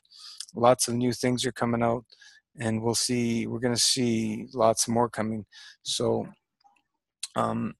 everything's possible. So whatever food you have available, just, do the best you can do and change it with your intent and emotion. Like a pineapple, for us to get a ripe pineapple, No. good luck. So what we did is we put it beside a bottle of GANS, sprayed it, and it ripened pretty good. Like, we tried it a few times, and it works. It works. Somebody else was doing. I can't remember what fruit he said. He sprayed it with the GANS, and it lasted way longer than it would normally last. And this is it's just water. It's just the energy, the imprint of that energy in the water. That's all that's there. It's just the energy. So what are we doing with MasterFast? It's the same principles. We're working with fields of energy. We're not working with the matter. For God's sakes, Denisa, you're drinking dead cooked juice, according to everybody. Your skin rejuvenated. How's that possible? I don't know. And well, Gino says so. Gino said it will work, so I believed him. Yeah. Well, this is the new understanding, with everything is possible. And we've just scratched the surface to this understanding. Let's and by all of us getting together, sharing, and interacting with each other, we're just expanding more and more and more, and we're learning much more and how to improve things and so on and so forth. It's just beautiful to keep it going and watch what happens with these transformations. It's just amazing, and that's what keeps me going. Because I did it the hard way on my own, trying to come to some understanding of what the hell's going on. Listening to this person and that person and this science and that science for all these years, and it's just getting me nowhere but killed. my friend died. It's just a lot of half truths and so on and so forth. We don't have all the answers, but at least now we know what we need to do and to allow the body to restore itself. We have that understanding. Can we improve it? Of course. And that's what we're here, interacting and playing with more of the GANs materials. Like my friend Giovanni in Italy rebuilt his next to dead comatose daughter's brain and body with GANs materials. From the brain was mush. Completely rebuilt it. She's up walking now, and doing things that she was basically written off as dead. It was such a rough condition from the accident, so-called accident that she was into. But this is amazing. This is what I have issue with, because I see patients on daily basis, and they are some of them are in a really, really bad way, and they keep coming. They come in twice a week. They come weekly. They No hope. They are regulars, and some of them are really going down the hill. And I wish I could just. Well, I could. Nothing is stopping me, but then what about my job? I want to help. I want to help, but then some of them are in the mindset where I don't know, even if I gave them the information, if they would. Well, you never know. You never know when somebody's ready. You never know. You just share the info, and if they're, in that question mode, asking questions, you give them a little more, but most people will shut you down. I tell you what happened to me. I really admire Sadhguru. So I went to see him in London, Mystic Eye. So I saw him live not that long ago, and so many magical things happened on that day for me. And what happened as well, on the way home from London,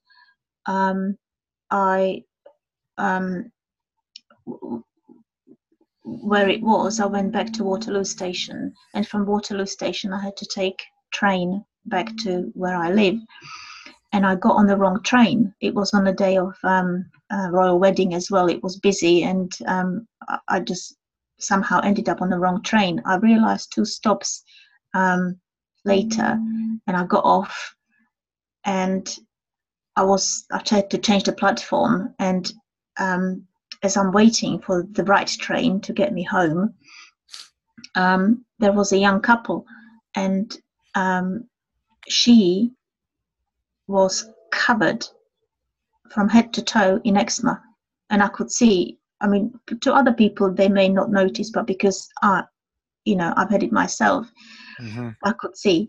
I've noticed it straight away. So I'm thinking, God, just like she's probably not even vegetarian. She's probably just not even. But I could see I knew what she's going through. She must be suffering, I'm thinking. So I was looking for a piece of paper in my bag. So once I got a receipt, and I've written at the back, Masterfast system. And I just written a few details on her back, and I said, look up dry fasting. So I just approached this young couple, and I said, excuse me, I don't want to be rude, or I'm not crazy, but I can see what you have, and I've had it, but there is a cure, there is an answer, and you can be happy again. Please just look this up.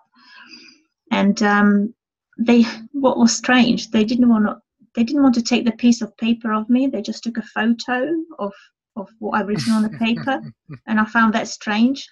And they said, oh, thank you. And I walked away. I got on my train and I went home. And I was telling this story to a colleague at work who she's my friend. And she said, yeah, but what if she doesn't look it up? Or if how do you know? Or, and I said, that's not my problem.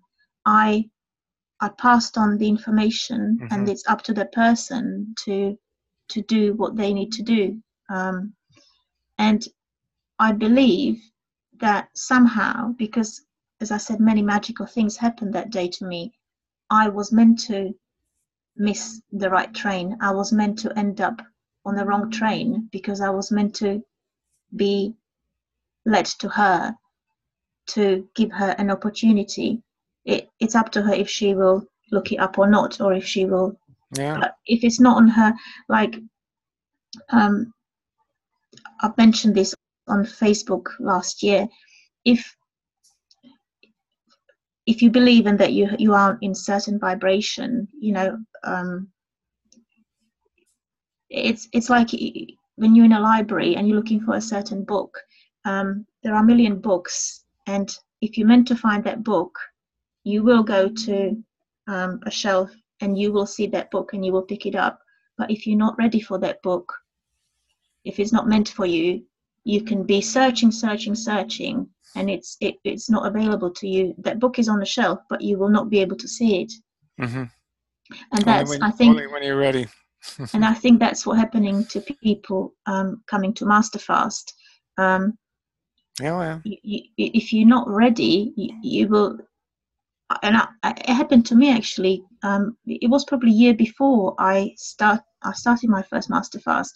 I was aware of Masterfast Facebook page, but it was just, I glanced over it a few times. It was just, these people just celebrating. What are they celebrating? Finishing what 100 and what? It didn't make sense to me at all. And it was just, I clicked over, forgot about it, But once I was ready, I I started to pay more attention, and I was led to it. And so many other people are on Facebook page, and they are watching, they are reading but they are not grasping it because they are not ready yet. Exactly. They are not, yeah. Yeah. But once your soul is your soul is probably ready, but you need to align. And when I was ready to start my first Masterfast, I knew. I didn't. Everything was just irrelevant. I just knew I have to jump in there and then. And that's what will happen to others. Once you are ready, you know you are ready, and you will Yeah. just jump in. Yeah. This lifestyle is not for everybody. We're a niche of a niche of a niche market. But we're growing. So how many new members? I was surprised. Yeah, it's continuously growing slowly, but the actual people that are doing is very small numbers. Mm. um, people, when people are ready, they will be doing it. We have people that did it, a year or two ago, or even 3 years ago, and would disappear and then come back. But someone said something the other day. Again, one of the YouTube videos. We are finding it tough, some of us, because we are not for this world. We are not really for the world as it is right now. We are for the world that is coming. I'm probably not saying it correctly. Mm-hmm. Yeah.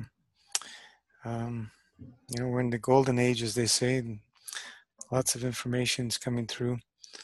The planet needs a big shift to more peace, balance, and correct conduct. There's it's otherwise, if humanity keeps going the way it's going, there's not much hope. So we focus on the beauty, and we be the change we want to see within ourselves. That's the only thing we can do. And we always have that hope that's the change that's coming, because this information is growing. We see it, but at the same time, there's a lot of things we wish we didn't have to see. So, like, we don't have all the answers, but uh, living with peace, balance, and correct conduct is much easier than living a life of all resistance and hate and gloom and all this stuff. And why people choose that kind of life, I don't know. But it's we're here to learn something and experience this physicality. So one day at a time. We'll see where it all takes us. It's very interesting what's happening. Very interesting with all the knowledge. When you start realizing of all the gatekeeping that's been happening through science and so on and so forth, it's just crazy. The way the whole um, electrical grid is designed to meter us, and so we have to pay, where there is a way to unleash and unlock its unlimited free potential. You have to ask, why is all this happening? There's lots going on out there. So let's work within, and let's see how many people we can help take charge of their own health, start loving themselves again. And once you start loving yourself, and you're happier, and that spreads, and that field of energy is around us, and it's addictive, and it's contagious. When you see people laugh, everybody starts laughing. It's very contagious. And that's why it's wonderful to be around children, right? They're always laughing and giggling and happy. So let's be like children again and have some fun. It's amazing. It's amazing. We have a caregiver helping with my mother, and she's seen some stuff that we're doing with enemas and stuff. She goes, "Well, all the people that I work with, they're straight to the hospital, and most of them die." I go, "Oh my Lord." She was in shock, just doing a few enemas here and there to turn somebody around that looks like they're ready to go. It's just simple things. It's just not rocket science.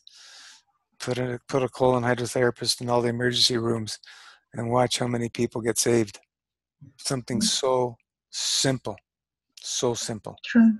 Clean yourself up. First thing, first rule. Anything happens, enema, breath work. And then go from there. But it's just, I don't know. May I just say thank you, Gino, on behalf of everybody.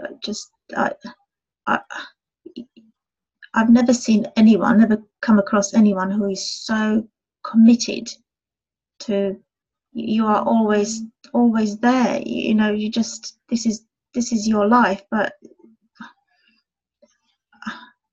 your commitment is just. I don't know how to say it really, but yes, thank you so you're welcome. much. This is what it takes: commitment and be responsible. And once people realize this is what it takes, instead of jumping from one protocol to another protocol to another protocol to another protocol, nothing works because there's no commitment. And all these protocols, which include food, they're not protocols, it's a diet. So you're only going to go so far, because I put them to the test and experimented for years in some of them and almost killed myself. So you then you come to realize the truth of the matter is, it's the food. We got to stop eating. That's how simple it is. And we're so toxic. Let's find a way to remove these things out of our body as efficiently and easily as possible, so we don't have other severe problems, because that's the other challenge. When you start dumping these things, we've seen people's organs and stuff start shutting down because they're not doing a protocol. They're not using the support. They're not, et cetera, et cetera, et cetera, not drinking enough, whatever. We have an understanding of what to do, and it works if you follow it. It's very simple. it's like once you're involved in the master fast day to day, it's so simple. It's so simple. I don't know why some people see it as complicated. There's nothing more simple than the day-to-day routine on a master fast. You have way more time to do anything else. You just have to do those few things and sip juice. Yeah, it's I great. think I think sometimes I think it's much easier for people with major health issues because they are absolutely desperate, and people with minor issues, minor health issues, they they they are not as committed because they their problems are not big enough, and Yeah, they are livable with. If right. yeah, They're but waiting for something before they do make a change. yeah, but if you're really desperate, and you there is a saying in Slovak language. Someone who is drowning will try to hold on to even small, not branch, but Twig. twig. Yeah, yeah. Hmm. Yeah, Um, so um, for me, yeah, I was desperate. I was desperate to. I was desperate all my life, really searching. But um, this seemed like a something. Finally, thank God, finally, I just found something that could work. And when I've experienced it, and that's the only way to experience it. You yeah, you realize, oh my God, it actually works. It works. And yeah, like you say, it seems so simple, but um, you've done all the work, all the hard work to to to show us what to do, really. You know. So thank you again. I'm yeah, just so grateful. yeah. It's awesome. Thank you, and you're welcome. It's the commitment to Denisa is really what it is. That commitment. You know, I have all these naysayers and people that are saying master fast is dangerous. They have no clue what we're doing. No clue. They don't have any understanding. They're talking rubbish out of ignorance because they haven't done what we've done. And that's the difference. And that's why I'm here as much as I can be supporting people who are committed. And we've closed the door and only are helping people who are committed because they don't need to be dealing with nonsense anymore. You know, these people have nothing better to do than making a video bashing masterfast system of myself. Wow, what a life they have. Incredible. I salute you and I elevate your soul to peace, balance, and correct conduct because you don't have a clue what you're talking about. Sorry. You know, we've seen miracles and magic happen all the time when people commit, all the time. Um, and it's awesome. Awesome, awesome. And thank you for coming on and sharing. You know, there's only a couple of you here today. And it just shows how many people commit to this lifestyle. It's very few, very few. For me, it's a time difference, really. Yeah, I know. It's Yeah, but 2:30 in the morning here. and you're on. But I'm just saying, you know, we have people that are on the same time zone, billions of them. Mm. But I, as I said, I I was going to bed and I was going to turn my computer off, but I thought of something. My first thought was, well, I can watch it another day. You know, I can watch it another time recording. But then I thought of something you said last question and answers. It wasn't this week. It was last week. I didn't watch this week.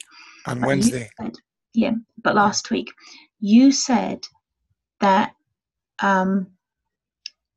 you were inviting people to come and be present during the Zoom to do it in real time, because the exchange of the energy is different. And when I was going to turn my computer off, I thought, I really could do with some sort of energy exchange, positive energy exchange. And I was really shy, and I had my camera covered. I mean, it wasn't because of Zoom. I always had it covered with that. But I thought I really could do with that real-time energy exchange, and it is different. It is very different. Yeah, the gift of giving. That's what you're doing, right? You're sharing, and you're giving. You're sharing your experience, and that's also the gift of giving that you're doing. And that's how we find our way to balance and allow ourselves to heal.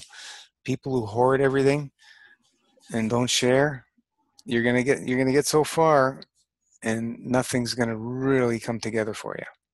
It's not gonna happen. And they blame the system because they just don't have the understanding of what we're sharing. It's all, everything's energy. Everything's energy. Everything starts with the gift of giving. The support needs to be there for this thing to keep going, and it's awesome when people support each other and so on and so forth. It means so much. Yeah, lots of people will watch it after and so on and so forth, but we need some live interaction. Otherwise, we just close up the Zoom. No purpose to do it anymore if people don't come. But we haven't missed any, because I've only missed a couple I was on a flight or something, but been here every single week doing these Zooms since we started it. It's awesome. The stories people share are just beautiful to interchange with people. We're going to be doing a pet one soon. Hopefully, Michelle wants to do that. Just a Zoom just for pets. Oh, okay. Because we've had some amazing stories with pets. MFS for pets and transformations. They were set to die a couple of months, and they're just rejuvenated. And it's awesome to watch that as well. With the owner's belief system getting in the way. It's funny to watch and listen, but it's difficult for people to trust and have faith. But once you go through it and experience it, that trust and faith goes up a little, and each time it goes up a little more and a little more and a little more. And then you start interacting, and because you've experienced and you hear others experience it, it goes up a little more. And this is the beauty of interchanging with everybody and sharing. We have, what do we have now? 110 people that we know of that did 108 days at least. I know there's many, many more out there that do not share. There's many more out there. And that's where they're at. They don't understand what MFS really is.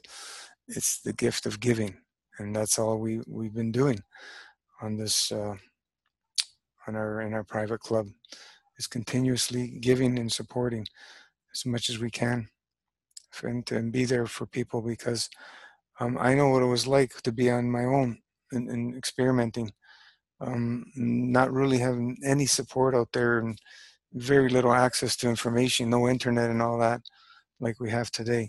And today you have the challenge of too much information. You can find good and bad of every single information of every topic out there. So what do you choose? Which one's correct? So yeah, so it's awesome that now we can hone in and focus on things that do work, because we know what to do. So it's awesome. It's awesome. As I said, with knowledge comes responsibility. Yeah, so definitely. We've got no choice now. We have to do what is right. Yeah, and if we don't, it will come back to us, and our body will show, our life will give us a kick. You know, Yeah. we will be kicked. Like, Yeah. So, as far as the people coming through your work, it's a conflict of interest because you're working for somebody. But yeah, but it was really, really tough. But at the same time, they are lovely people. You know, they are really nice, lovely people, and they only cared about me. That they didn't have understanding. But they genuinely cared. Well, it's that's just, what yeah, it's they, because they, they genuinely they were genuinely worried about me. yeah, they're You worried know. because of through ignorance of what we're doing. That's all it Yes. is. That's Yes. all it is. Yes. When you have the understanding, yeah, you lose weight, you can go to skin and bone skeleton like you did pretty much, and you will rebuild. Yeah, But you you'll know what, rebuild. Gino? I haven't seen anybody who goes to skin and bone sticking to the minimum dry fast.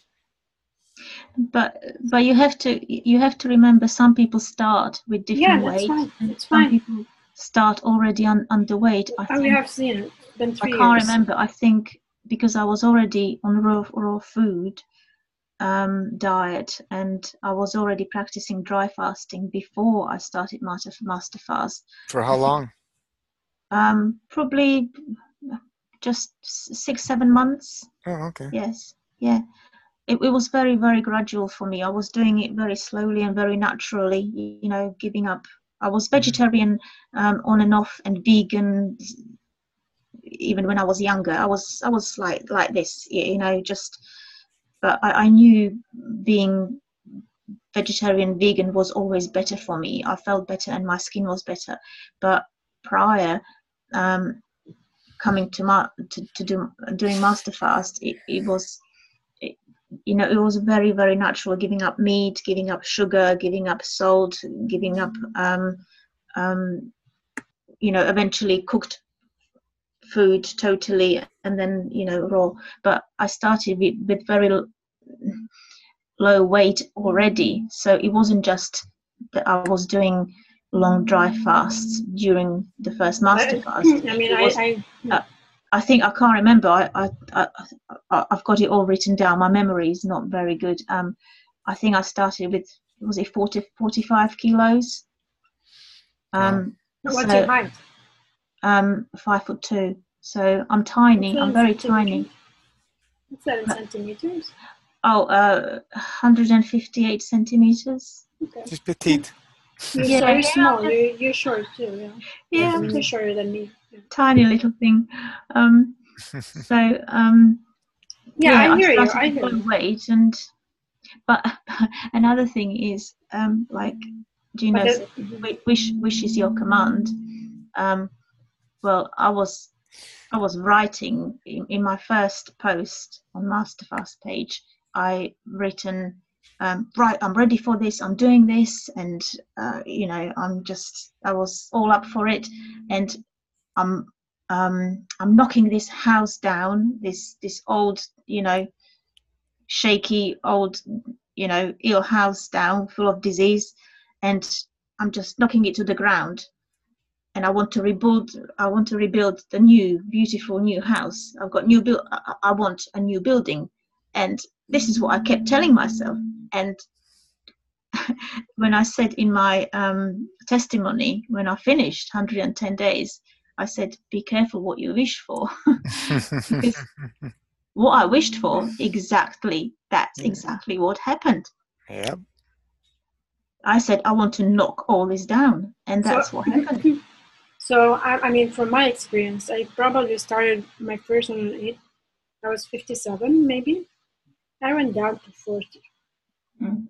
kilos. So But you that's are taller. 17 kilos. I'm 163. Um, so that's 17 kilos. So of course people would be scared, you know, like my family. I was the smallest I've ever been. The smallest I've ever been, like really small. I mean, the smallest was 48, and that's like where I was already criticized at 48. So I went down to 40. And as I said, stick to minimal dry fasting because it really speeds up your weight loss. You're gonna lose by the kilos every week.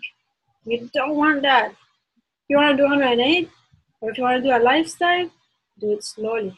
Because if it's just 1 week, 2 weeks of massive fast, sure, you know. But if you want to do, and if you're eating, it's okay. You have eating days like a couple of times a week. I guess it's okay, but if you're going for the master fast, long run, you're going to lose a lot of weight. Everybody. I've seen people who've done 10-day dry fast on the master fast. It's not good for you. I mean, well, now we say, this is not master fast. We tell them, don't do that. We're very strict right now. Very strict. We have to be. We're already criticized losing slowly. Imagine now losing quickly. Listen, and not only people judge us, we judge ourselves too.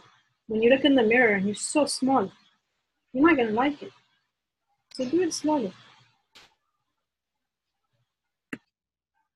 Yeah, the dry fast. When you go back to food after you've breaking it for a while, you're on food for a while. Keep up your dry fast, and that's where, this is where I do the season changes. I do long ones. I just did a 7-day,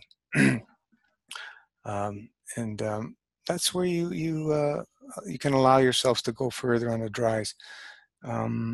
It's when you're eating, not on master fast. It's just too powerful to do the long dries on master fast. The way we have it set up with the 12 minimum hours for newbies and 24 hours a week and 3 days a month. 12 hours for newbies, not minimum. I do 12 hours per day. It's not for newbies, it's for everybody. Minimum. Sorry, for newbies, but this is not minimum. Okay, this is it. This is maximum actually. We don't want them to dry fast too much. Every day 12, every week 24 hours, not more. I've seen many people who do 36 hours. You're gonna lose weight a lot. You're gonna lose weight anyways, so you're gonna lose much faster.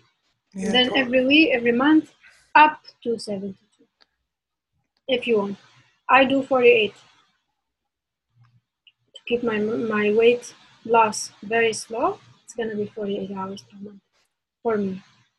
Next year becomes 72 hours per month. And I will increase my weekly and my daily as well. Slow steady, 12 to 14 hours. If somebody's been eating clean, vegan, so on, raw, 12 to 14 hours daily they can handle. But not much more than that. If they're going to go along MFS, you need to stay on the low end for sure. That's what we know now.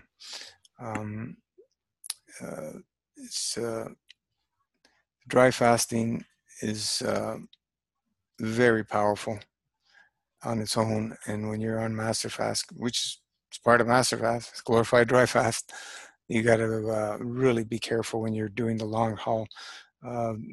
People have dried themselves out and got themselves in trouble one too many times. So we understand now what's going on, and follow the protocol. Follow the protocol. Keep it simple. But holy geez, we're almost at 3 hours. Yeah, I don't know. I mean, I don't know how long this normally takes. We usually do 2 hours, but every once in a while we go longer. That's okay, no big deal. I didn't even notice the time. Just flies by when you're having fun. Is David still there? Sorry? Is David still there? No, he said goodbye. Did he? Oh, okay. I don't know. Yeah, he said on the chat. Oh, he's still on. I don't know. What time is it over there? Almost 4, right? 2:51. Ah, yeah, almost 3. But I've always been night owl. Did you say your background's Italian? No, I'm from former Czechoslovakia. Oh, so Czechoslovakia. Okay. Now it's Slovakia. So even during my lifetime, it was we had communism. Mm, Yeah, Russia was our big brother. right. West was just unreachable, you know. And Yeah. yeah, Times have changed. yeah, Awesome. yes. Thank you for talking to me. You're welcome. That's why we're here. So I we feel can. less shy, and now I do wish I did the Zoom, but I wasn't the interview, but I just wasn't. Sweetheart, you're doing You great. just done it today. Yes, but when You're you doing know, great. well, I don't know. Once I watch it back, I will be really self-critical. Like, oh, Don't mind. you couldn't say that. You couldn't, you know. Listen, don't watch it again. I Every don't watch any videos. I just, I don't care anymore. No, I everything don't think I goes. will. Everything goes. Mm. We share the good, the bad, the ugly that people think about bad and ugly, but and the beautiful. So this is the way we grow. But I've always had this block of, um, you know, to do public speaking. It was just like, no, I just can't do it because English is not my first language, and Oh, okay. when I'm put on the spot, I'm just aware of every word, and then I'm you know You if I criticize can't yourself too, right? if I can't express myself, I just feel um, that people will assume that I'm thick, or that I'm stupid. But it's just I just can't communicate. Are you also shy in Slovakia? Pardon? Are you also shy in your country, like Slovenia? No, actually, what is really Really? funny is here in UK, I'm living actually in Hampshire and Surrey area, and Surrey is really posh. You've got sirs, and you some of our patients, you have to address sir. You can't address them mister, because they are ladies, and sirs, they've got titles. But I found here, um, especially where I am, um, people are very conservative, and I went with a friend who is English, British. I went with her to London, and we were queuing, and I just started to talk to the person in front of me, and I almost ended up friends with them at the end, like being in the queue. But she would never talk to us, sort of, to a stranger, the way I was talking to a strange person. Or when, even at work, I can come across quite sarcastic or very direct, because it's just the way I am. I will, for example, my boss had polish on her toenails, and it was like peeling off. So I would be the one pointing it out, like, well, it's about time you repainted your nails. But no one would dare to say something like that. I'm one of these people, the story of, the king with no clothes. I would be that person to, because there is almost no filter in my head. I just see the way it is, the way I see it. It just comes out. So, and I think people in England do find Eastern European people quite direct, and sometimes they can appear quite rude. And I actually found this, few times I've typed a couple of comments on Facebook page. I've realized afterwards that the way I say something can become offensive to someone. So I have to calm it down a little bit. But then I thought sometimes, well, it's just the way I am. So I can't pretend that I'm something else or someone else. You grew up like that. It's a culture, right? It, maybe, but I don't know. So yes, to English people, I can come across as quite direct. But I I've I've noticed when Gino makes comments on some posts, they can be quite blunt.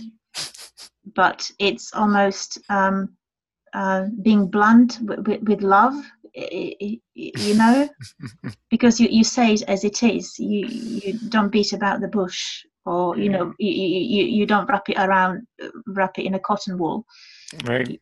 Because for some people nurturing works, but for some people just nothing works. You have to spit it out, you know, to tell them what they need to do. And sometimes even that doesn't work.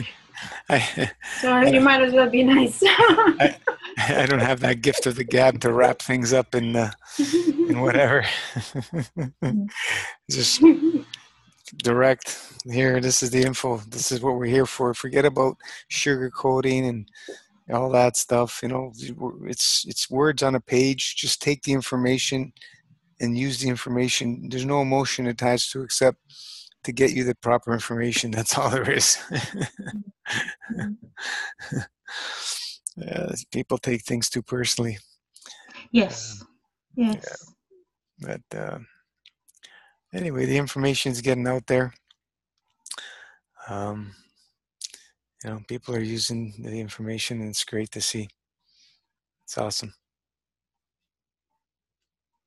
I personally believe it was meant to be, because I mean my family's my mother is devastated, and I mean my dad is a bit better, but they're over there. But somehow, you know, why did I end up in England? You know, I came over here when I was 20 years old just to learn the language, and I was meant to go back to find better work. But I truly believe I had someone finish business with someone here, perhaps my husband or from previous life or whatever, you know, or I was meant to learn English to have access to all this information that I'm finding now, not just Masterfast, but other information.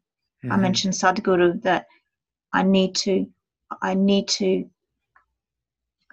have to follow the way I'm meant to go, basically, my spiritual journey. So you live on your own in the UK? Pardon? You live on your own, no family in the UK?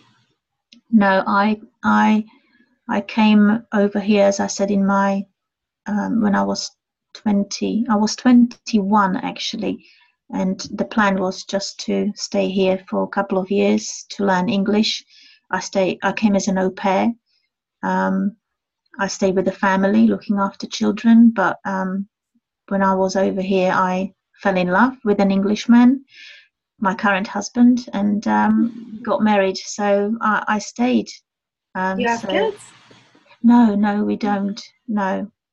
Partially, I mean, he didn't want any, and I just went along with it. But I chose.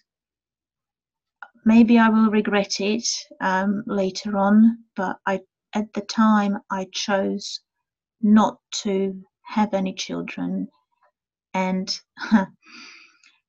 number one reason was because of my suffering with eczema. I didn't want to pass it on to anyone else. I could just about cope with my own suffering. I could not cope mentally if my child would have had the same problem, and knowing that I've passed it on, because at the time my knowledge and belief system was limited. Amazing. Now, well, I think you did a good job. Pardon? I think you did a good. That was a good decision. I believe it was a good decision. Yeah, but now I've got other knowledge. I know that there are answers. So, yeah, but you don't want a baby that has to suffer with this either. So maybe now that you're cleaner, you can have a baby. You feel cleaner from the inside. Yeah, but the age is against me. How young are you? According to who? How young are you? That's true. That's true. I'm 43. Oh no, 42. I will be 43 in a couple of weeks. Well, I believe you're more fertile than ever. Pardon? Now, I believe you're more fertile than ever now that you have cleaned your body. Yeah. Yeah. I mean, yeah, anything is possible, but yeah, Oh, when David's you still here. He said, you did great, Denisa. Thank you for being real. thank you. Well, that's the only way to be, really. And this is the whole process of growing yourself, learning and growing. I used to worry about, and as you can see, I didn't even want to come on. You know, I thought I'll just stay at the background, like, you know, just watch everybody else, because I'm just not confident. But I'm learning, I'm growing, and maybe today was meant to be. Maybe, you know, I'm. It, this is helpful for me to be able to talk to you like this, because this is a big step for me, and it's just happened. I was somehow just forced to come and talk to you, because there is no one else. So you were forced to talk to me. But I it so many people still worry about other people, what they think. They are just they what I'm trying to say, you know what I'm trying to say. Don't worry about what other people think of you. Just be yourself, Yeah. because what what's the point of pretending something you are not? You know, just this is the way you are. You are unique, and you are special. You know, whatever you have some special contributes to. Do you say contributes to yours? I don't know how you say. You have special qualities. Every one of us have special qualities, and it, we need to, you know, just put ourselves forward, and just this is who I am, and if you don't like it, you don't like it. That's not my problem, really. Just be. Yeah. Yeah, just be. Yeah. So thank you for giving me this opportunity. All right. Let's. Are we going to wrap up? Yeah. Let's wrap it up. 3 hours. Well, you can get to bed, and I we're won't gonna. sleep now. So yeah, you'll sleep. You'll sleep nice. Well, happy birthday, Rana. Thank you so much. Thank you. I don't understand your arrangement. Are you living close by, or because you're not No, living together? no, we don't live together. No, it's. She lives downtown Toronto. I live just north of Toronto. It's about 40-minute drive with no traffic. Okay. So. Sometimes the longest relationships last because people don't live together. I would love to live together, you know, for us to live together. Slowly, we're getting there. Yeah, I think it's easier, makes life easier because we can't see each other much this way.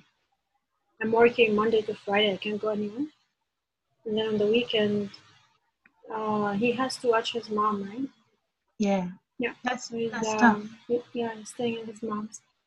And he can't leave. And sometimes I go up. This is the only way I can see him. I have to go up on the weekend. But that's it. But yeah, we're finding solutions. Yeah. Yeah, we do the best we can. If I let my mother go through the doctors, she wouldn't be here right now. They. Not many people can do what you are doing. Oh, I know. It's not easy, especially when somebody gives up. It's very challenging. But we do the best we can. Yeah, that's all we can do. So, on that note, we thank you so much for sharing and inspiring so many people that'll be watching this. And that's awesome. You had a massive metamorphosis happen, and you've just begun. You've just begun. Yes, I call it. I'm still in nappies. Yeah. Yeah. So we wish everybody good night, good day, wherever you are. And we'll see you on the page, I guess. Yes. Thank you Ciao. Keep so much. smiling. Keep that Thank plasma you. love flowing. Bye bye. Yeah. Love you. Thank you. Love you. Love you.